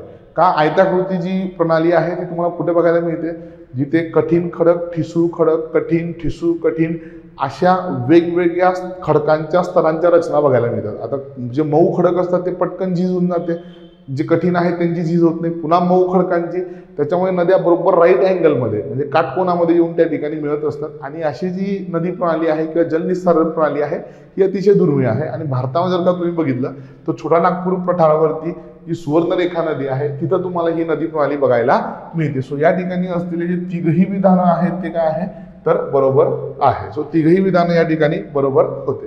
पुढे जाऊयात. प्रश्न क्रमांक 58. भारतातला जो मान्सून आहे बऱ्याच वेळेला एक महिन्यासाठी किंवा 2 ते 3 आठवड्यासाठी पाऊस एकदम थांबतो. पावसाळा ऋतूमध्ये जनरली पावसाच्या याच्यामध्ये क्रियेमध्ये थोडा खंड बघायला मिळतो, त्याला आपण मान्सून खंड म्हणतो. आणि त्याची वेगवेगळी कारणं असू शकतात. जसं की जर का वारे किनारपट्टीला समांतर वाहत असतील तर पाऊस पडत नाही, किंवा मग ITCZ किंवा आंतर उष्णकटिबंधीय कमी दाबाचा पट्टा अगदी उत्तरेकडे सरकला असेल तर त्या ठिकाणी पाऊस पडत नाही. आणि जर का समुद्रावरती छोटी छोटी कमी दाबाची क्षेत्र जर का तयार झाली नाही तर सुद्धा पाऊस पडत नाही. पहिलं जे स्टेटमेंट आहे पश्चिमी विक्षोभ उत्तर भारतात दाखल झाल्यास नाही. पश्चिमी विक्षोभ हे हिवाळ्याशी संबंधित आहे, त्याचा पावसाळ्याशी काही संबंध नाही. सो इथे तुम्हाला चुकीचं विधान निवडायचं होतं. पहिलं विधान जे आहे ते चुकीचं आहे. राहील लक्षामध्ये. पश्चिमी विक्षोभामुळे हिवाळ्यात पाऊस पडतो. पुढे जाऊयात प्रश्न क्रमांक 59 कडे. इथं तुम्हाला 2 महत्वाचे सामुद्रधुण्या दिल्या आहेत. ओशनोग्राफी ज्याला आपण सागरशास्त्र म्हणतो त्याच्यावरचा हा प्रश्न आहे. आणि इथे दोघेही समुद्र धुण्या किंवा दोन्ही काय आहे तर बरोबर आहे. तुम्ही जर का नकाशा बघितला या ठिकाणी तर तुमच्या लक्षात येईल इथं हे आहे इराणचा आखात आहे आणि इथे गल्फ ऑफ ओमान आहे. सो गल्फ ऑफ ओमान आणि इराणचा आखात याला हार्मुजची सामुद्रधुनी जोडते. आणि खाली जर का तुम्ही आलात इथे तर काय आहे इथे रेड सी आहे आणि इथं गल्फ ऑफ एडन आहे. इथं बाब अल मांडेबची सामुद्रधुनी आहे. सो दोन्ही विधानं या ठिकाणी योग्य आहेत. सो पर्याय क्रमांक 3 याचं उत्तर आहे. दोन्ही विधानं योग्य आहेत. पुढे जाऊयात प्रश्न क्रमांक 60 कडे. आता हा एकदम ट्रिकी क्वेश्चन होता. नकाशा बघितल्यानंतरच कदाचित तुम्हाला सॉल्व्ह करता येईल, पण हा मॅप पॉइंटिंग वरचा प्रश्न आहे. इथे तुम्हाला 4 राज्य दिले होते. एक होतं ओरिसा, दुसरं होतं मध्य प्रदेश, त्याच्यानंतर थोडं पुढे गेला की हे वरती गेलात की हे आहे झारखंड आहे, आणि त्याच्यानंतर छत्तीसगड आहे आणि पश्चिम बंगाल आहे. 4 राज्यांच्या राजधान्या तुम्हाला विचारलेल्या होत्या. आणि जर का तुम्ही नकाशामध्ये बघितलं तर भुवनेश्वर सगळ्यात दक्षिणेकडे आहे आणि भोपाळ सगळ्यात उत्तरेकडे आहे. राहील तुमच्या लक्षामध्ये. सो पर्याय क्रमांक 2 याचं उत्तर आहे. घरी गेल्यानंतर एकदा नकाशा तुम्ही त्या ठिकाणी तपासून बघा. पुढे बघा क्वेश्चन क्रमांक 61 वरती तुमच्या लक्षात येईल. इथून तुमचे एन्व्हायरमेंटचे क्वेश्चन स्टार्ट झालेले आहेत. ठीक आहे. खालीलपैकी कोणते महत्वाचे जैविक घटक आहेत जे जैविक समुदायांची रचना संघटना यांना प्रभावित करू शकतात. खरं तर एकदम इझी क्वेश्चन होता. इथं तुम्हाला जैविक घटक विचारलेले आहेत. सो प्रकाश, वारा, तापमान हे जैविक घटक नाहीच आहेत. सो पहिले 2 पर्याय निघून गेले. फक्त सी जो आहे भक्षण, स्पर्धा आणि रोग हे जैविक घटक आहेत जे काय करतात तर त्या ठिकाणी जैविक समुदायाच्या रचनेला आणि संघटनेला प्रभावित करतात. सो पर्याय क्रमांक 3 या ठिकाणी याचं उत्तर होतं. पुढे जाऊयात प्रश्न क्रमांक 62 कडे. खालीलपैकी कोणत्या प्रदेशात सर्वाधिक विविधता आढळते. याच आशयाचा प्रश्न यापूर्वी UPSC आणि MPSC दोघांनी पण विचारलेला आहे. ठीक आहे. कोरल रीफ्समध्ये सगळ्यात जास्त विविधता बघायला मिळते. त्याच्यामुळे आपण प्रवाहांना काय म्हणतो rain forest of the ocean असा शब्द वापरतो. समुद्रातील वर्षावने का, कारण की जमिनीवरती सगळ्यात जास्त डायव्हर्सिटी कुठे असते तर वर्षावनांमध्ये असते. त्याच्यामुळे यांना समुद्रातील वर्षावने असा शब्द वापरला जातो. प्रश्न क्रमांक 63 बघा. हरितगृह परिणाम. आता इथे ग्लोबल वॉर्मिंग असा शब्द वापरलेला नाही. हरितगृह परिणाम म्हणजे काय, सूर्यापासून येणारी उष्णता ऊर्जा काय होते तर वातावरणामध्ये शोषली जाते आणि त्याच्यामुळे तापमान वाढतं. याला आपण हरितगृह परिणाम असं म्हणतो. आणि हा हरितगृह परिणाम कशामुळे होतो तर जर काय ॲटमॉस्फिअरमध्ये कार्बन डायऑक्साईडचं प्रमाण वाढलं तर काय होईल तर त्या ठिकाणी तो जास्तीची उष्णता शोषून घेईल. त्याच्यानंतर वातावरणातील अतिनील किरण हा पर्याय नाही, त्याच्यामुळे ग्रीनहाऊस इफेक्ट होत नाही. आणि कार्बन डायऑक्साईडद्वारे दीर्घ तरंग लहरी किरणोत्सर्ग जो आहे तो शोषला जातो. म्हणजे काय, जी पृथ्वीपासून परत जाणारी ऊर्जा आहे ती शोषली जाते. आणि वृक्षतोड जे आहे ती त्याचं कारण नाही आहे. इथे लक्षामध्ये वृक्षतोड हे काय आहे क्लायमेट चेंजसाठी रिस्पॉन्सिबल आहे. हरितगृह परिणाम तुम्हाला पर्टिक्युलरली शब्द विचारला होता. सो या ठिकाणी पर्याय क्रमांक 3 फक्त A आणि C हेच याचं उत्तर आहे. तुमच्यातल्या काही विद्यार्थ्यांना वाटेल की सर वृक्षतोड का नाही. लक्षात घ्या इथं हरितगृह परिणाम विचारलेला आहे पर्टिक्युलरली. ठीक आहे. आणि ते एक सायंटिफिक टर्म आहे. घरी जाऊन एकदा व्यवस्थित बघून घ्या. आपण लेक्चरमध्ये हे सगळं ऑलरेडी शिकलेलं आहोत. सध्या इथेनॉल खूप जास्त चर्चेमध्ये आहे, त्याच्यामुळे इथेनॉलवरती प्रश्न टाकलाय.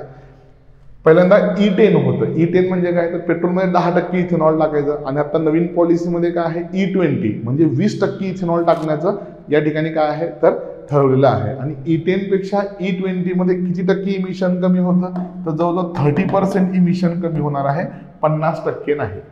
10%च्या ऐवजी 20% जर का टाकलं तर जुन्यापेक्षा 30% अजून प्रदूषण कमी होणार आहे. सो इथं तुमचं पहिलं स्टेटमेंट चुकीचं होतं. इथे तुम्हाला 50% दिलं होतं. आणि इथेनॉलचा जो ऑक्टेन नंबर असतो तो खूप जास्त असतो, म्हणजे हाय कॉम्प्रेशन इंजिन असतात त्यांच्यासाठी इथेनॉल हे चांगलं आहे. राहील लक्षामध्ये. सो सेकंड स्टेटमेंट बरोबर आहे, पहिलं विधान चुकीचं आहे. त्यामुळे तुम्ही जर का बघितलं तर फक्त बी विधान या ठिकाणी योग्य आहे. पुढे जाऊयात प्रश्न क्रमांक 65 कडे. भारतामध्ये जे वेगवेगळे आंदोलन झाले आतापर्यंत एन्व्हायरमेंटल कॉन्झर्वेशनसाठी किंवा पर्यावरणाच्या संवर्धनासाठी, असाच एक आंदोलनावरती इथं प्रश्न विचारला होता. हे आंदोलन 1970च्या दशकामध्ये सुरू झालं होतं. उष्णकटिबंधीय सदाहरित वनांसाठी होतं आणि हे केरळमध्ये झालं होतं. सो ते आंदोलन होतं सायलेंट व्हॅली आंदोलन. एक मोठा हायड्रो इलेक्ट्रिक पॉवर प्लांट त्या ठिकाणी येणार होता आणि खूप सारी सदाहरित वनं जी आहे ती तोडली जाणार होती. त्याच्यामुळे स्थानिकांनी मोठ्या प्रमाणात आंदोलन केलं आणि नंतरच्या काळामध्ये त्यांना त्याच्यामध्ये यश मिळालं. सो ते सायलेंट व्हॅली आंदोलन त्या ठिकाणी आपल्याला बघायला मिळतं. ठीक आहे, चला थँक्यू सो मच. पुढचे क्वेश्चन सर घेतील. सामान्य विज्ञानाच्या संदर्भात जे आहे आपण प्रश्न बघूयात. पहिला जो प्रश्न आहे बघा, प्रश्न क्रमांक 66 जो आहे. ओके, इथून आपल्याला सुरुवात होताना दिसून येते. पहिला जो प्रश्न आहे तिथे विचारलेला आहे की त्वचेतील जीवनसत्व डी याचे संश्लेषण कोणत्या रूपांतरणावरती जे आहे अवलंबून असते. ओके, याचं जे कन्व्हर्जन आहे, सिंथेसिस जे आहे, यावरती प्रश्न विचारलेला आहे व्हिटॅमिन डी च्या संदर्भात. पहिलं जे ऑप्शन आहे 7D हायड्रोकोलेस्ट्रॉल याचं रूपांतर जे आहे कोलेकॅल्सिफेरॉल याच्यामध्ये आपल्याला होताना दिसतं. आता कोलेकॅल्सिफेरॉल जे आहे बघा, याला व्हिटॅमिन D3 म्हणून सुद्धा ओळखलं जातं. जर येणाऱ्या परीक्षेमध्ये जर जोडा लावा जर असा जो आहे प्रश्न आला तर आपल्याला ही माहिती पाहिजे की D3 म्हणजे काय, तर कोलेकॅल्सिफेरॉल आहे बघा. ठीक आहे, आता हे जे पर्टिक्युलर कन्व्हर्जन आहे लक्षात ठेवायचं आपल्याला, अल्ट्रा व्हायोलेट बी या किरणांमधून हे आपल्याला होताना दिसतं. आणि हे जे किरणं आहेत ते बेसिकली कुठून मिळतात आपल्याला, तर सूर्यप्रकाश जे आहे सनलाईट ज्याला आपण होतो यामधून आपल्याला मिळाले दिसून येतात. ओके, आता याचं जे रूपांतर आहे पुढे चालून तर ते कशामध्ये होतं, तर फायनल जे आहे कॅल्सिट्रॉल याच्यामध्ये होताना दिसतं. आणि शरीरामध्ये जे उपलब्धता असते व्हिटॅमिन डी ची त्याची कोणत्या स्वरूपात असते तर विसरायचं नाही, कॅल्सिट्रिऑल. ओके, तर इथे सिंथेसिस विचारलं असल्यामुळे काय तर प्रश्न पर्याय क्रमांक जो आहे 1 हे आपलं उत्तर इथे असणार आहे. चला पुढचा प्रश्न आपण बघूया. प्रश्न क्रमांक आहे 67. इथे विचारलेला आहे की घर्मग्रंथी म्हणजेच स्वेट ग्लँड्स यामध्ये उष्णता नियमन खालीलपैकी कशाद्वारे केली जाते बघा. आता बेसिकली पहिले जे ऑप्शन आहे बघा, रक्तवाहिन्यांचे आकुंचन पावणे. आता जेव्हा आकुंचन पावतात तर ऍक्च्युली काय होतं, इथे हीट जी आहे तर ती काय केली जाते, स्टोअर केली जाते, मेंटेन केली जाते बघा. ओके, तर उलट प्रक्रिया जी आहे ती शरीरामधून आपल्याला बघायला मिळते. दुसरं जे ऑप्शन आहे रक्तवाहिन्यांचे जे आहे प्रसरण होते. आता प्रसरणामधून जे आहे कूलिंग इथे होणार, परंतु प्रश्न जो विचारलेला आहे तो घर्मग्रंथी जे आहे स्वेट ग्लँड्स वरती विचारलेला आहे. ओके, त्यामुळे हे जो पर्याय आपला इथे चुकीचा असणार आहे. त्यानंतर पुढे आपल्याला माहिती आहे जो घाम आहे किंवा ज्याला आपण स्वेटिंग असं म्हणतो, स्वेट, तर याच्या मार्फत जे आहे बाष्पीभवन जे आहे ते घडून येतं आणि त्याचं रूपांतर जे आहे शीतकरण म्हणजेच कूलिंग मध्ये आपल्याला होताना दिसून येतं. बॉडीमधील जी हीट आहे तर ही ॲब्झॉर्ब केली जाते कशामधून, तर स्वेटमधून. ठीक आहे, आणि पुढे जाऊन ती जी आहे इव्हॅपोरेशनच्या मार्फत ती रिलीज केली जाते.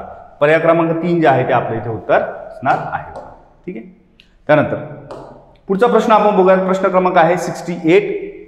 इथे विचारलेला आहे की मानवामध्ये वर्णहीनता आजार खालीलपैकी डॅशच्या अभावामुळे होतो.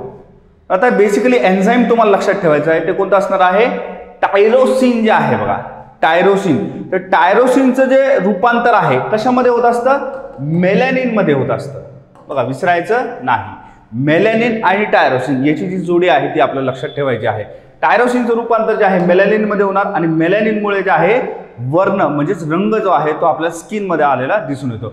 आणि वर्णहीनता म्हणजेच अल्बिनिझम हा आजार कसा असतो, त्याच्यामध्ये शरीरामध्ये त्वचेवरती रंगहीनता असते, म्हणजे कोणताही प्रकारचा जो आहे रंग इथे स्किनवरती नसतो. ओके, तर पर्याय क्रमांक जो आहे 1 इथे उत्तर आपलं असणार आहे. त्यानंतर पुढचा प्रश्न आहे प्रश्न क्रमांक 69 आहे. प्रौढ मनुष्यामध्ये म्हणजे एक ऍडल्ट ह्युमन मध्ये जे आहे दंतसूत्र कशा पद्धतीने मांडले जातात. ओके, असा प्रश्न विचारलेला आहे. आता इथे बघा 2-1 आणि 2-3 हा याचा करेक्ट फॉर्म्युला आहे. आता इथे बेसिकली या फॉर्म्युलाचा अर्थ काय होतो, तर जे पहिलं 2 आहे बघा या फॉर्म्युलामध्ये, तर याला आपण म्हणतो इनसायझर्स असं म्हणतो. काय म्हणतो, इनसायझर्स. काय म्हणतो, इनसायझर्स असं म्हणतो. म्हणजे जी समोरची आपली जी दातांची जोडी असते, जे समोरचे दात असतात त्याला इनसायझर्स असं म्हणतो. यालाच आपण म्हणतो पट्टाशीचे दात असं म्हणतो बघा. ओके, पुढे जे दिलेलं आहे 1, तर 1 म्हणजे काय, हे आपले सुळे दात असणार आहे बघा. काय असणार आहे, सुळे दात, म्हणजे याला आपण कॅनाइन टीथ असं म्हणतो. ओके, त्याचबरोबर पुढे दिलेला आहे 2 कशाला रिप्रेझेंट करतात, ज्या उपदाढा असतात बघा. काय असतात, उपदाढा. ओके, ज्यालाच आपण काय म्हणतो इथे प्रीमोलार्स असं म्हणतो, प्रीमोलार्स. त्यानंतर जे शेवटचं आहे 3 कशाला रिप्रेझेंट करणार इथे, मोलार्स, त्याला आपण दाढ असं म्हणतो बघा इथे. ठीक आहे, तर अशा पद्धतीने जे आहे बघा ही जोडी आपल्याला बघायला मिळते. आता हे जे डबल रिपिटेशन आहे, तर हे अप्पर आणि लोअर असे जे दोन्ही जे पेअर्स असतात टीचचे, तर त्या संदर्भात जे आहे रिप्रेझेंट इथे केलेलं आहे बघा. ओके, पर्याय क्रमांक 1 जो आहे त्याचं उत्तर इथे असणार आहे. त्यानंतर पुढचा प्रश्न आहे, आरबीसी मधील हेमोग्लोबिन खालीलपैकी कोणत्या प्रक्रियेमुळे ऑक्सिजनचे वहन करते. तर लोह जे आहे बघा, फेरस, या अवस्थेमध्ये जे आहे O2 ला बांधण्याचं काम इथे करत असते. ओके, बेसिक आहे बघा, राईट. त्यानंतर अजून तुम्हाला जे आहे प्रश्न इथे बघायला मिळते की ग्लोबिन प्रोटीन जे आहे O2 ला प्रत्यक्ष बांधतात. आता असं होत नाही बघा, इथे जे ग्लोबिन आहे तर हे स्ट्रक्चर किंवा जो आकार आहे, शेप, हे देण्याचं कार्य इथे करत असतं बघा. हे आपल्याला इथे लक्षात ठेवायचं आहे. त्यानंतर पुढचा जो प्रश्न आहे, पुढचं जे ऑप्शन आहे, प्रत्येक हेमगड जे आहे CO2 इथे शब्द आहे बघा, एलिमिनेट इथे होणार आहे. तर इथे O2 असलं असतं कदाचित आपण कन्सिडर हा ऑप्शन इथे केला असता, पण पर्यायामध्ये काय दिलेलं आहे, CO2 असं दिलेलं आहे. ठीक आहे, त्यानंतर पुढे दिलेलं आहे की इथे आरबीसीचे पेशी पटल म्हणजेच मेम्ब्रेन O2 अडकवते. तर अडकवत नाही बघा, बेसिकली जे आहे सुरक्षा देण्याचं काम, प्रोटेक्शन देण्याचं काम जे आहे मेम्ब्रेन हे करत असतं बघा. ओके, तर हाही पर्याय कसा आहे, चुकीचा आहे. करेक्ट आन्सर काय असणार आहे, पर्याय क्रमांक 4. त्यानंतर पुढचा प्रश्न आहे, फॅसिओला हेपॅटिका सारख्या चपट्या कृमी त्यांच्या होस्ट म्हणजे यजमानाच्या आतमध्ये स्वतःचे संरक्षण कशाद्वारे करते. ओके, आता संरक्षण करायचं आहे, मग संरक्षण हे नेहमी एका आउटर लेअर पासून होणार आहे. ठीक आहे, बाह्य जे कवच आहे या मार्फत होणार आहे बघा. आउटर लेअर जे आहे त्याच्या मार्फत ते होणार आहे. त्याच्यामध्ये जे आहे बघा आपल्याला टेग्युमेंट प्रतिरोधाद्वारे जे आहे हे संरक्षण केलं जातं. तर टेग्युमेंट म्हणजे काय, हा एक आउटर लेअर आहे. कोणामध्ये सापडतो, फ्लॅट वर्म्स मध्ये सापडतो का. ठीक आहे, त्यानंतर पुढचे जर ऑप्शन आपण बघितले, फ्लेम सेल्स, त्याला आपण ज्वालाकोशिका असं म्हणतो. तर ज्वालाकोशिका ह्या उत्सर्जनसाठी कार्य करतात बघा. चपटाकृमीमध्ये जे आहे उत्सर्जन करण्याचं काम जे आहे ज्वालाकोशिका इथे करत असतात. पुढे जर आपण बघितलं निओब्लास्ट, तर निओब्लास्ट काय, बेसिकली मूल जे आहे उती आहेत बघा, किंवा मूल पेशी आहेत बघा, ज्याला आपण इंग्लिशमध्ये काय म्हणतो, स्टेम सेल्स असं म्हणतो. काय म्हणतो, स्टेम सेल्स. तर स्टेम सेल्स म्हणून जे आहे निओब्लास्ट हे ओळखले जातात. ओके, त्यानंतर चौथं जे आहे सिलिया. तर सिलिया बेसिकली काय, तर मुवमेंटसाठी जे आहे, हालचालीसाठी जे आहे कार्य करत असते. ठीक आहे, तर पर्याय क्रमांक जे आहे इथे 1 याचं उत्तर असणार आहे. पुढचा प्रश्न आहे 72. तर इथे विचारलेला आहे की खालीलपैकी योग्य विधान निवडा. ठीक आहे, अनेक विधान जे आहेत दिलेले आहे. शैवाल फक्त वनस्पतीजन्य खंडनाद्वारेच जे आहे पुनरुत्पादन करतात, तर असं नाहीये बघा. ओके, तर इथे खंडन जरी असेल त्याचबरोबर लैंगिक प्रजनन आणि अलैंगिक प्रजनन अशा दोन्ही मार्फत जे आहे आपल्याला इथे शैवालांमध्ये प्रक्रिया जी आहे ती बघायला मिळते. त्यामुळे पहिलं जे ऑप्शन आहे इथे चुकीचं असणार आहे. आणि इथे शब्द आपल्याला आयडेंटिफाय करायचा आहे, तो कोणता असणार आहे, जो इथे ओनली असा दिलेला आहे बघा. ठीक आहे, फक्त आणि फक्त जे आहे एकाच गोष्टीवरती जर फोकस आहे, स्टेटमेंट कसं आहे, चुकीचं आहे. जर आपण ते बरोबर जरी कन्सिडर केलं असेल तर पुढचे स्टेटमेंट जेव्हा आपण बघतो, काही शैवाल समगामी गुणधर्म प्रदर्शित करतात, मग पहिलं आणि तिसरं जे आहे ते दोघं स्टेटमेंट काय असणार, एकमेकांना कॉन्ट्राडिक्टरी आपल्याला बघायला मिळणार आहे. ठीक आहे, त्यामुळे दोन्हीपैकी एक कोणतं तरी बरोबर आहे हे आपल्याला इथे माहिती पाहिजे. ओके, त्यानंतर पुढे आहे शैवालातील झुस्पोर सामान्यतः गतिशील असतात. ओके, आता स्पोर्ट्स जेव्हा आपण म्हणतो तर ते जनरली काय असणार आहे, गतिशील, म्हणजे हालचाल त्यांच्यामध्ये होणारच आहे. त्यानंतर काही शैवाल समगामी गुणधर्म प्रदर्शित करतात. समगामी म्हणजे काय, जेव्हा दोन सेम साईजचे जे आहे गॅमेट्स एकत्रित येऊन सेक्शुअल रिप्रोडक्शन जे आहे, लैंगिक पुनरुत्पादन जे आहे ती प्रक्रिया घडून आणतात, त्याला आपण काय म्हणतो, आयझोगॅमस गुणधर्म असं म्हणत असतो. ठीक आहे, तर सी जे आहे इथे करेक्ट स्टेटमेंट असणार आहे. बी आणि सी आपलं उत्तर असणार आहे, म्हणजे पर्याय क्रमांक 2. त्यानंतर पुढचा प्रश्न आपण बघूया. प्रश्न क्रमांक आहे 73. इथे विचारलेला आहे की पेशी सिद्धांताबद्दल खालीलपैकी योग्य विधाने निवडा. आता पेशी सिद्धांतामध्ये आपल्याला माहिती आहे की 4 महत्वाचे पॉस्ट्युलेट्स आहेत. पहिलं काय की सर्व जे आहे सजीव तर ते पेशीपासून बनलेले असतात. दुसरं जे आहे एका पेशीपासून दुसरी पेशी तयार होते. त्यानंतर तिसरं जे आहे पेशी ही सजीवाची रचनात्मक व कार्यात्मक घटक म्हणून जे आहे ओळखली जाते. आणि चौथं जे आहे शेवटचं, तर प्रत्येक पेशीमध्ये अनुवंशिक माहिती असते जी पुढच्या पिढीला जे आहे पास केली जाते. अशा प्रकारचे जे आहेत सिद्धांताचे 4 पोस्ट्युलेट्स आपल्याला बेसिकली माहिती आहे. पहिले जे दिलेलं आहे की स्लायडन व श्वान यांनी हा पेशी सिद्धांत मांडलेला आहे. तर बेसिकली हा PYQ पण आहे, हे प्रश्न येऊन गेलेले आहेत. ओके, तर क्रेडिट कोणाला जाते इथे? स्लायडन आणि श्वान यांना. त्याचबरोबर प्लांट आणि ॲनिमल अशा दोन्ही प्रकारचे जे स्टडी आहे दोघांनी तो केलेला आहे, हे सुद्धा आपल्याला लक्षात ठेवायचं आहे. पहिले स्टेटमेंट बरोबर आहे. दुसरं दिलेलं आहे की विरशॉ यांनी ओमनिस सेल्युला ई सेल्युली संकल्पना मांडली. ओमनिस सेल्युला ई सेल्युली म्हणजे काय की एका पेशीमधून जे आहे दुसरी पेशी काय होते? निर्माण होत असते. दोन्ही जे आहे पॉस्ट्युलेट्स बरोबर आहे. पर्याय क्रमांक जो आहे 3 आपलं उत्तर इथे असणार आहे, ए आणि बी दोन्ही. त्यानंतर पुढच्या प्रश्नाकडे आपण जाऊयात. प्रश्न क्रमांक आहे 74. इथे विचारलेला आहे बघा की हवेतील ध्वनीचा वेग 340 मीटर प्रति सेकंद आहे. 430 हर्ट्ज वारंवारता असलेल्या ध्वनी लहरींची तरंग लांबी किती असेल? तरंग लांबी जी आहे बघा इथे विचारलेली आहे. काय विचारलेलं आहे? तरंग लांबी. याला आपण सॉल्व्ह करूया तिथे. तर बेसिकली जो फॉर्म्युला आहे बघा तरंग लांबीचा, तर वेवलेंथ इज इक्वल टू काय असणार आहे? व्हेलॉसिटी अपॉन फ्रिक्वेन्सी, हा आपला इथे फॉर्म्युला असणार आहे बघा. त्याचबरोबर आता व्हॅल्यूज आपल्याला दिलेल्या आहे. व्ही किती दिलेला आहे आपल्याला? 340 एवढं दिलेलं आहे. 340 ला भाग कशाने जाणार आहे? फ्रिक्वेन्सी म्हणजेच 430 ने भाग जाणार आहे. भाग दिल्याच्या नंतर जी व्हॅल्यू आपली अप्रॉक्सिमेट येणार आहे ती किती असणार आहे? 0.79 मीटर जे असणार आहे. ओके, तर पर्याय क्रमांक 4 जे आहे ते त्याचं उत्तर आहे. त्यानंतर पुढचा प्रश्न आपण बघूया. प्रश्न क्रमांक आहे 75.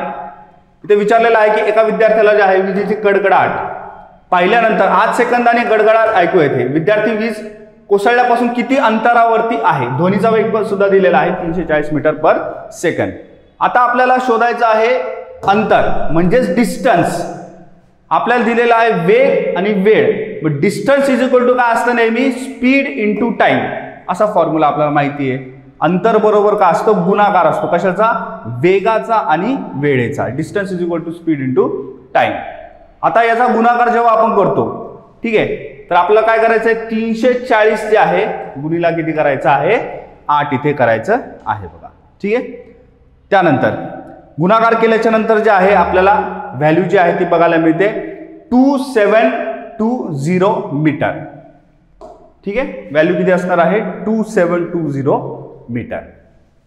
पर्याय क्रमांक 1 जे आहे ते त्याचं उत्तर असणार आहे बघा. त्यानंतर पुढचा प्रश्न आपण बघूयात.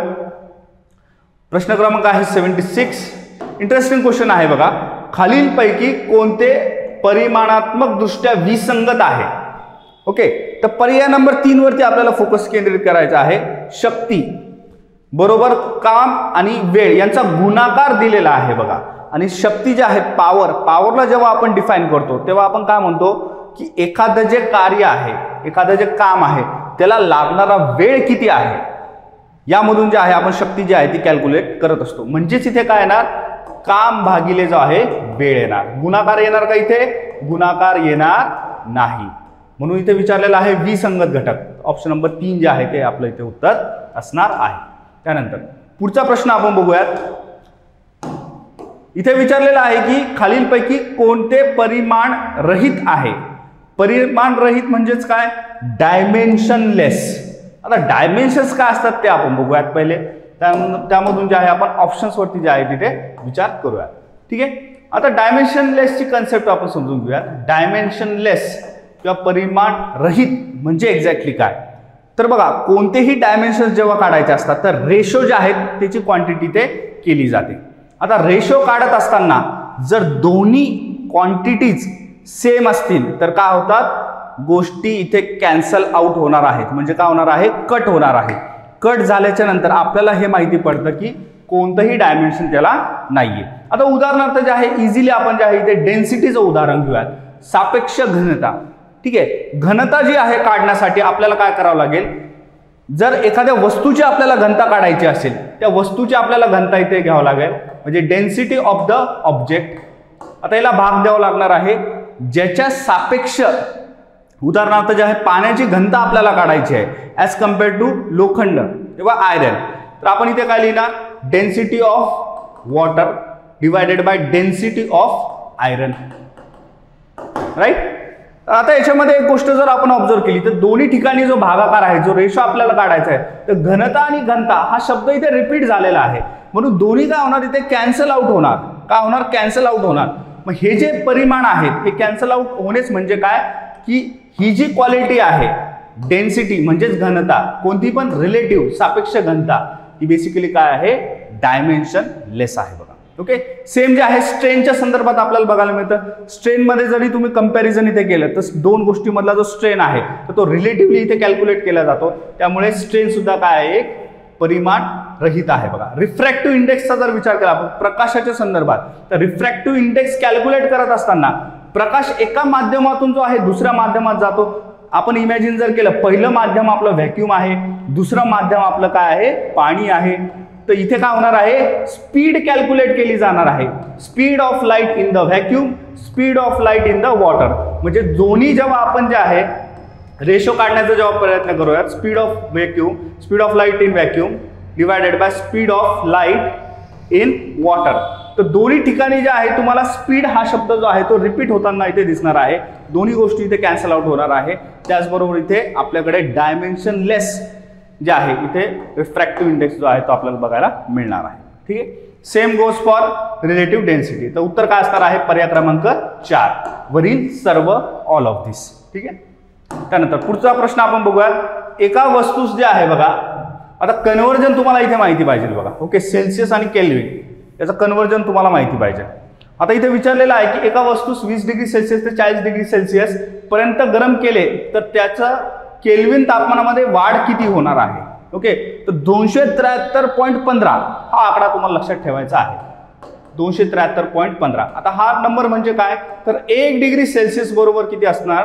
273.15 असणार आहे.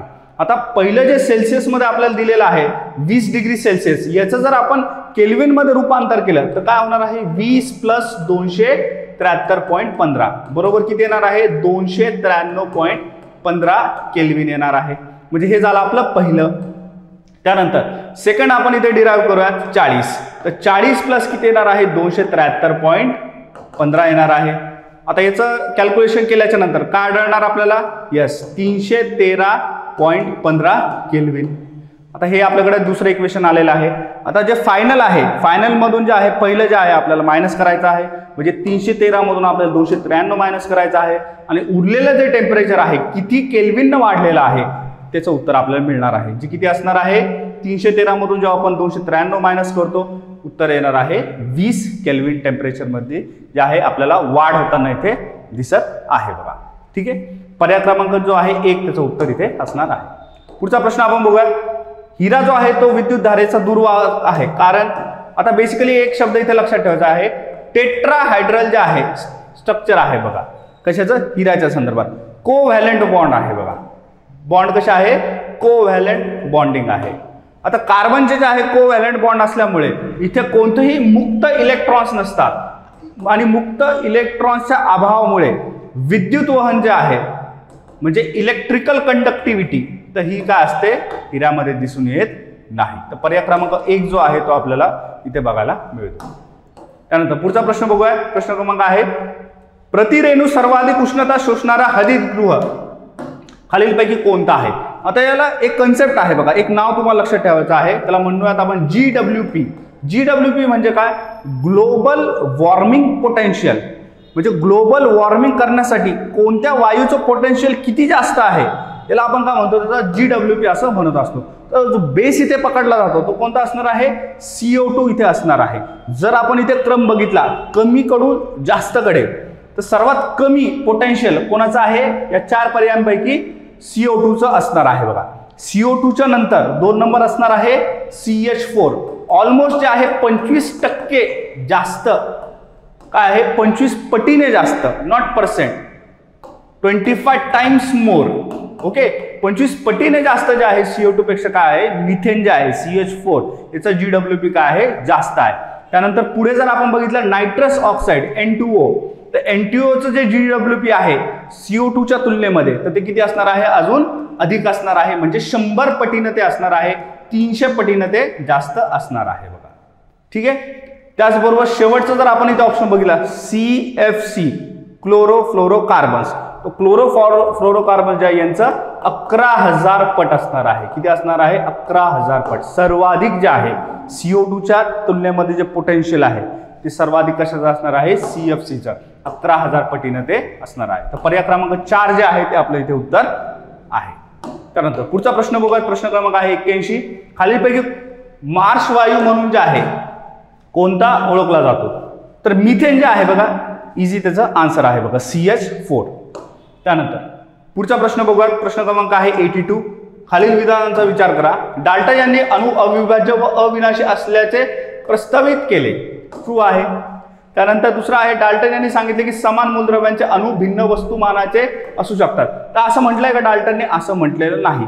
त्यांनी सांगितलेलं आहे की अणूमधील सर्व गुणधर्म जे आहे समान पद्धतीचे असतात. म्हणून सेकंड स्टेटमेंट काय आहे? चुकीचं आहे. जर त्यांनी ऑलरेडी असं सांगितलं असतं की भिन्न वस्तुमान असतात तर आपल्याला जे आहे आयसोबारच्या ज्या कन्सेप्ट आहेत तर त्या आपल्याला निर्माण झालेल्या दिसतात. मग दुसरं आणि चौथं जे आहे तर ते काय होतं? आपल्याला कॉन्ट्रॅडिक्ट झालेलं दिसून येतं. ठीक आहे.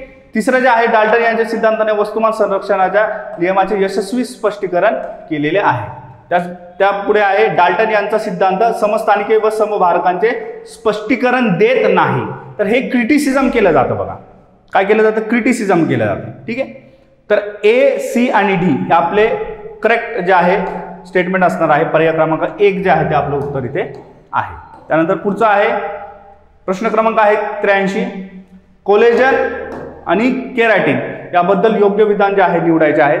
पहिलं जे विधान आहे कोलेजन हे मानवी शरीरातील सर्वात मुबलक म्हणजेच अबंडंट प्रोटीन आहे बघा. प्रथिन कसं आहे? अबंडंट आहे.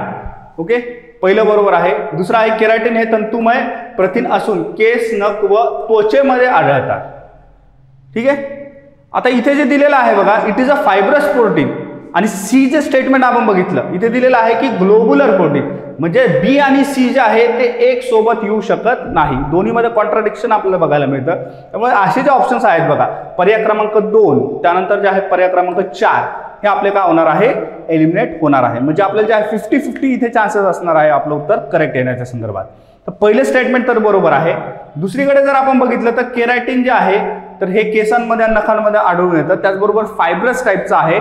लंब आकार जो आहे तो आपल्याला त्याचा बघायला मिळतो. त्यामुळे सी जे आहे ऑटोमॅटिकली इथे चुकीचं होणार आहे. उत्तर जे आहे काय असणार आहे आपलं? ऑप्शन नंबर ए आणि बी म्हणजेच काय? पर्याय क्रमांक 1. फक्त ए आणि बी जे आहे स्टेटमेंट इथे योग्य आहे. पुढचा प्रश्न आहे वनस्पतीमध्ये शर्करा रोग जो आहे त्याचा कारक घटक विचारलेला आहे. म्हणजे जीवाणूच्या माध्यमातून होतो का विषाणूच्या माध्यमातून होतो, म्हणजे एक्झॅक्टली कशाच्या माध्यमातून होतो असा प्रश्न विचारलेला आहे.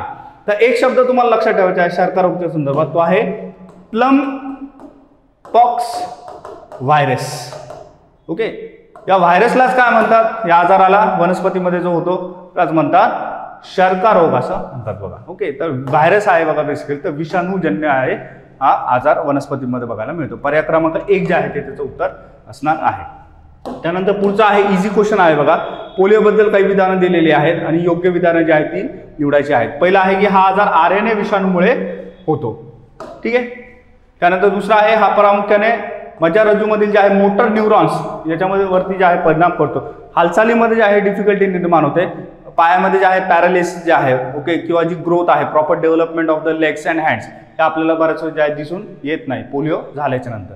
दुसरं स्टेटमेंट पण जे आहे ते बरोबर आहे. तिसरं जे दिलेलं आहे WHO ने भारताला पोलिओ मुक्त म्हणून प्रमाणपत्र जे आहे ते दिलेले आहे. तर 2014 मध्ये जे आहे आपल्याला पोलिओ फ्री स्टेटस हे WHO कडून मिळालेलं आहे बघा. ओके, तर वरील जे सर्व आहे सर्वच्या सर्व काय इथे ABC हे करेक्ट आन्सर इथे असणार आहे बघा. ठीक आहे. तर पर्याय क्रमांक 3 जे आहे या प्रश्नाचं इथे उत्तर आहे.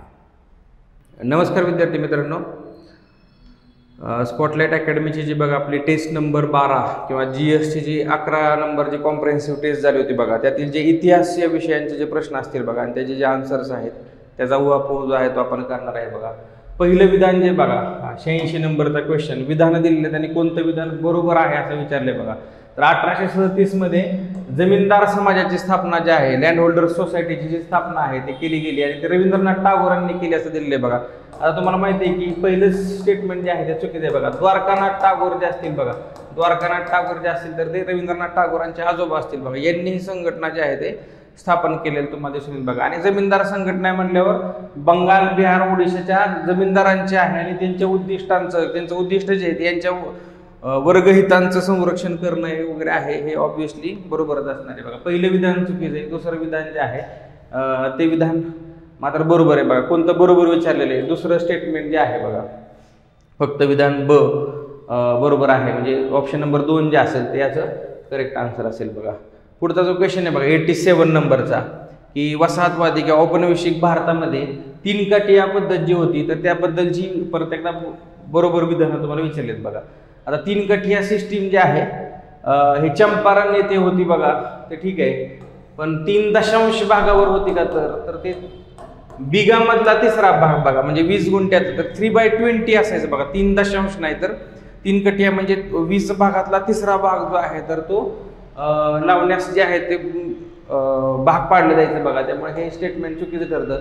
युरोपियन प्लांटर्स हे लावायची सक्ती होती बघा, हे बरोबर आहे. गांधीजींचं पहिलं जे सत्याग्रह आंदोलन बघा, राजकुमार शुक्ला येतात इथं आणि मग राजकुमार शुक्ला जे ते गांधीजींना सांगतात की चंपारणमधली वस्तुस्थिती आणि मग तुम्ही आंदोलन करावं असं. आणि मग चंपारणमध्ये पहिलं, नंतर अहमदाबादचा मिल स्ट्राईक आणि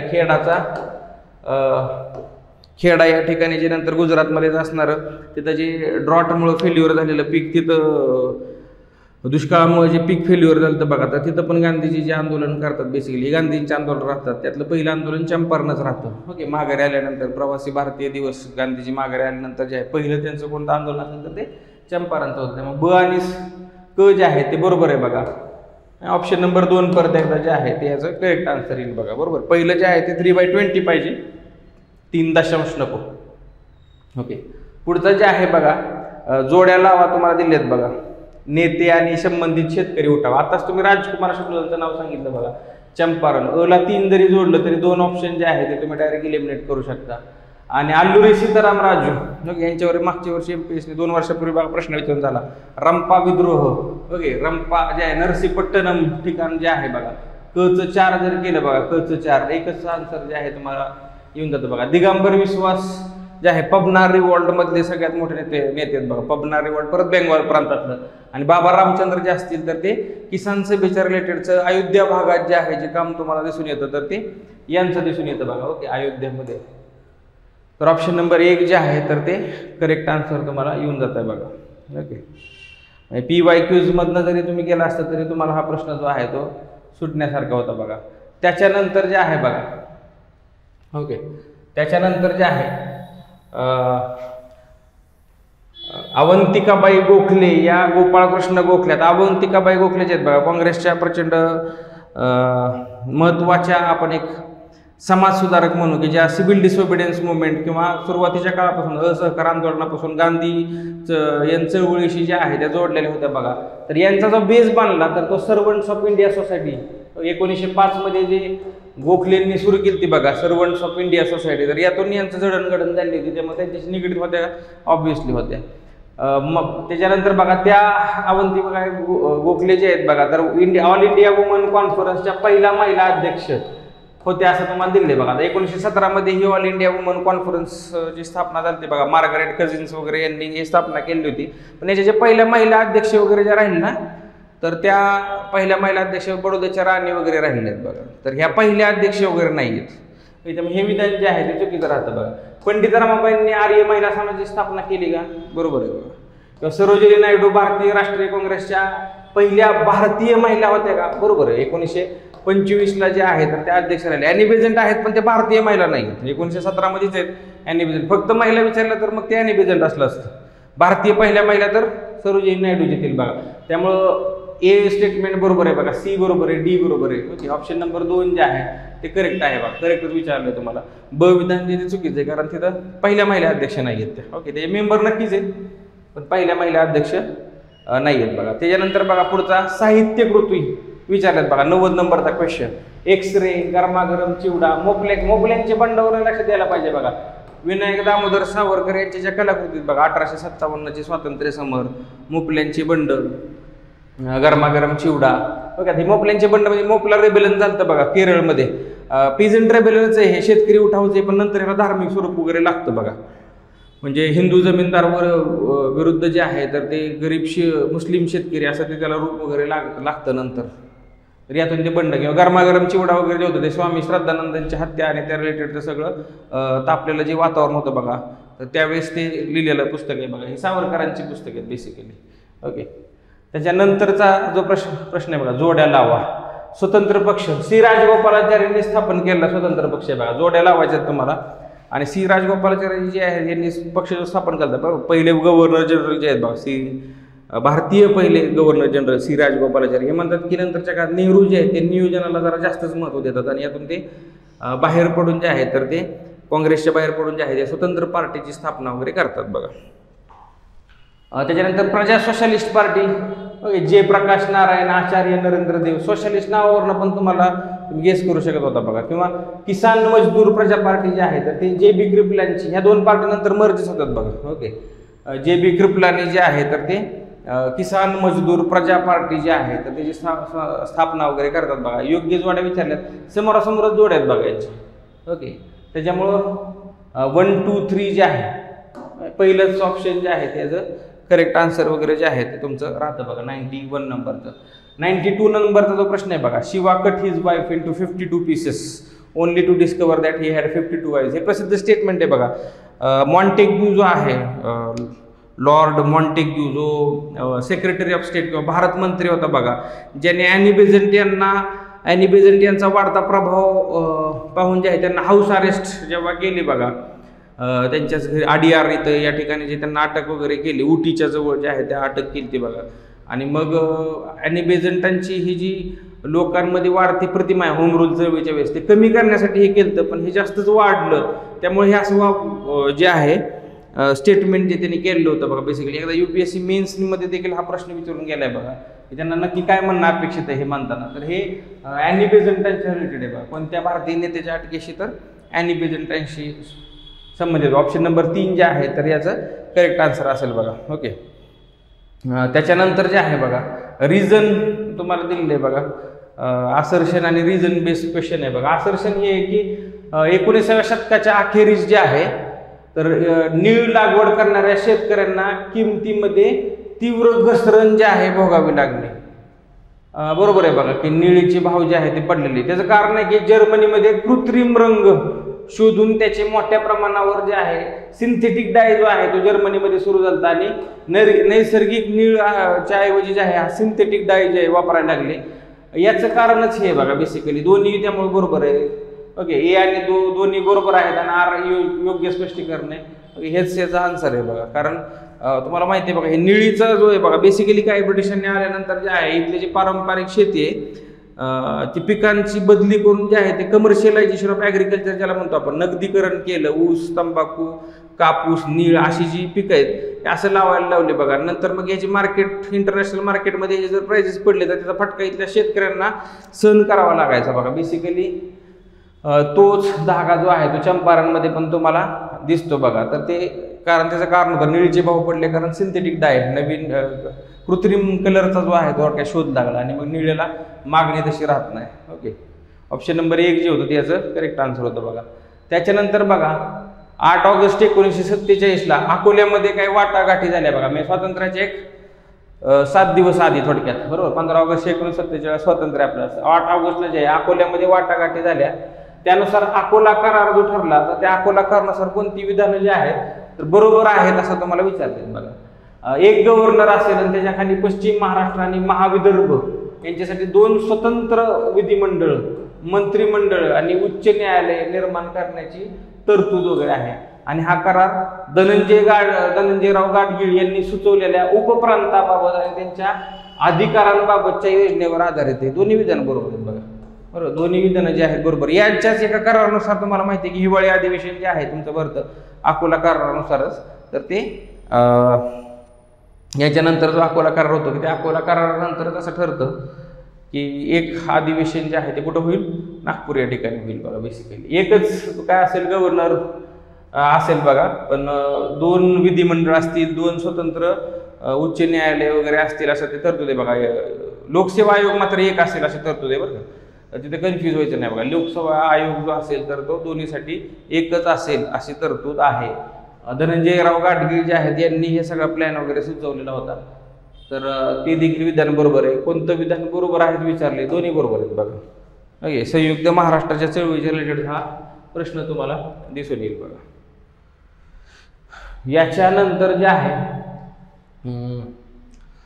95 नंबरचा जो क्वेश्चन आहे बघा, 14-15 ऑगस्टच्या मध्यरात्री म्हणजे स्वतंत्र दिवशी थोडक्यात जे आहे, तर संविधान सभा अध्यक्ष डॉक्टर राजेंद्र प्रसाद यांना स्वतंत्र भारताचा जो पहिला राष्ट्रीय ध्वज जो म्हणतो आपण, पिंगाली व्यंकय्यांनी जो बनवलेला स्वतंत्र राष्ट्रध्वज जो आहे डिझाईन केलेला, तर तो कोणी भेट दिलता म्हणजे कोण व्यक्ती अशी होती बघा, त्यांनी ते राजेंद्र प्रसादांना भेट दिला. हंसा मेहता यांनी हे दिलं होतं बघा. हंसा जीवाजी मेहता, प्रचंड मोठं कार्य आहे बघा याचं. हंसा मेहता जे आहे तर यांनी हा दिला होता. फॅक्ट बेस्ड प्रश्न होता बेसिकली. ते हंसाजी मेहता जे आहेत त्यांच्याबद्दल असं बघा, जे तुम्ही युनायटेड नेशन संयुक्त राष्ट्रांमधलं जे मानवी हक्कांचं जे जाहीरनामा होता बघा, त्याच्यामध्ये एक वाक्य होतं बघा पहिलं, ऑल मेन आर इक्वल, बरोबर. तर त्यातल्या त्या मेन शब्दाला त्यांचा आक्षेप होता बघा. आणि त्यांच्यामुळे तर जे आहे तर ते all human beings are equal असा जो शब्द केला बघा बेसिकली, तर ते त्यांच्यामुळे झालं होतं बघा. किंवा संविधान सभेमध्ये जे 15 पहिल्या ज्या महिला काही ज्या होत्या बघा, 15 महिला ज्या होत्या, तर त्या महिला सदस्य, तर त्यातले एक जे आहे ते हंसाजी मेहताच जे तुम्हाला दिसून येईल बघा. तर त्यांनीच हा भेट वगैरे दिलेला होता त्यांना, पहिला राष्ट्रध्वज वगैरे.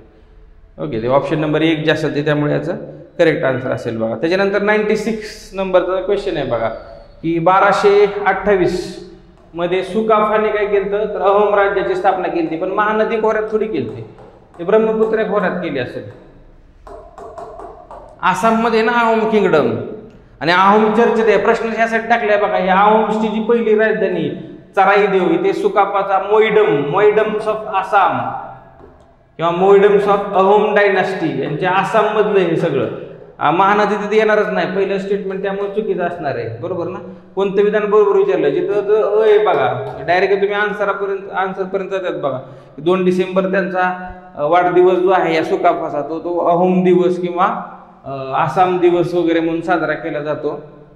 ऑब्विसली ते बरोबर होऊन जातं बघा स्टेटमेंट, बरोबर. तुम्हाला माहिती जरी नसेल तरी, कारण पहिलं जे महानदी खोरं थोडीच येते, महानदी आसामशी काय संबंधच येणार नाही, तर ते ब्रह्मपुत्रा पाहिजे होतं तिथं. ओके, आणि सराईदेव मध्ये हे लक्षात ठेवा, मोईडम्स ऑफ आसाम जे ज्याचा वर्ल्ड हेरिटेज साईट्स मध्ये पण समावेश झालेला आहे बघा, तर त्याच्या अनुषंगाने देखील ते देखील बघणं जे आहे ते तुम्हाला अपेक्षित आहे. ओके, ब आणि क बरोबर फक्त विधान म्हणजे ऑप्शन नंबर 2 जे असेल ते याचं करेक्ट आन्सर असेल बघा. ओके,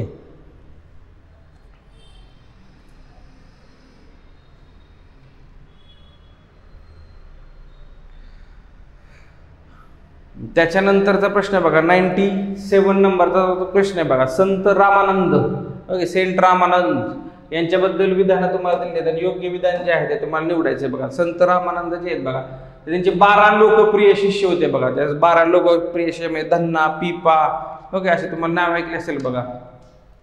जाट कम्युनिटीतून येणारे बघा संत धन्ना असतील किंवा नाभिक कम्युनिटीतून येणारे. आता संतांना ते तसं जातीच्या आधारावर वाटणं वगैरे चुकीचं आहे बेसिकली. फक्त त्या मला सांगायचं यातून एवढंच आहे बेसिकली, की हे सगळे लोक आहेत ना वेगवेगळ्या सगळ्या समाज घटकातून आले, हे सांगण्यासाठी मी फक्त सांगतो. की सेना महाराज असतील किंवा पिपा असतील बघा, किंवा संत कबीर असतील बघा. हे कबीर जे आहेत हे रामानंदांचेच लोकप्रिय जे शिष्य असतील बघा, तर त्यांच्या पैकी जे एक मानले जातात असं तुम्हाला ते दिले बघा. किंवा रामचरित मानस जे आहे हे अवधी भाषेतील एक महाकाव्य आहे जे त्यांनी रचले, रामानंद यांनी, असं तुम्हाला दिले बघा. आता तुम्हाला माहित पाहिजे की रामचरित मानस जे आहे ते तुलसीदासांनी रचलेलं तुम्हाला दिसून येईल, की जे खूप नंतरच्या कालखंडात आहे. तुलसीदास रचित रामचरित मानस जे आहे, आणि हे पण सध्या न्यूजमध्ये होतं बघा. त्यामुळे ते संत रामानंदानी नाही, ते तुलसीदास आहे ते. आणि पहिले स्टेटमेंट कबीर जे आहे ते त्यांच्या लोकप्रिय शिष्यांमध्ये जे आहेत ते आहेतच बघा. त्यामुळे कोणतं विधान बरोबर आहे, फक्त अविधान. इथं जे कबीरांच्या ऐवजी संत पिपा असते, धन्ना असते किंवा संत सेना महाराज असते, तरी पण ते बरोबरच आलं असतं बघा. ते रामानंदांचे शिष्य. या रामानंदांनी जे नंतर त्यांचेच हिंदुइझम रिवाईव्ह वगैरे नॉर्थ इंडियात करण्याचं काम जे आहे ते यांच्याच संतांच्या, यांच्या शिष्यांच्या मार्फत जे आहे ते करण्यात आलं बघा. ओके, तर फक्त विधान अ जे आहे ते बरोबर आहे.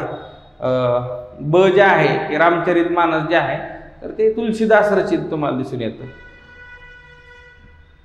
पुढचं जे विधान आहे बघा, पुढचं जे स्टेटमेंट आहे बघा, क्वेश्चन नंबर 98 त्याचे स्टेटमेंट दिलेत तुम्हाला. गाथा सप्तशती हा एक प्राचीन महाराष्ट्रीयन प्राकृत भाषेतील काव्यसंग्रह. PIB मध्ये रिसेंटली बघा एक आर्टिकल आलं होतं बघा, मराठीला जो क्लासिकल स्टेटस मिळाला आणि त्यात असं सांगितलं होतं की याची पाळंमुळं जे आहे तुम्हाला तर ह्या हाल रचित गाथा सप्तशती मधल्या महाराष्ट्रीयन प्राकृत मध्ये महाराष्ट्राचे तुम्हाला मराठी भाषेची तुम्हाला पाळेमुळे दिसून येतात. तर हाल रचित जे आहे या गाथा सप्तशतीमध्ये आहे, त्यामुळे हे विधान बरोबर आहे. पण इथे एक ट्रिक आहे बघा, हे चालुक्य राजा नाहीये. हाल जो आहे तर तो 17वा राजा आहे, पण तो सातवाहनांचा राजा आहे बघा. चालुक्य खूप नंतरच्या कालखंडात आहे. सातवाहनांच्या नंतर तुम्हाला कदंबांनंतर चालुक्य वगैरे लोक तुम्हाला दिसून येत बघा.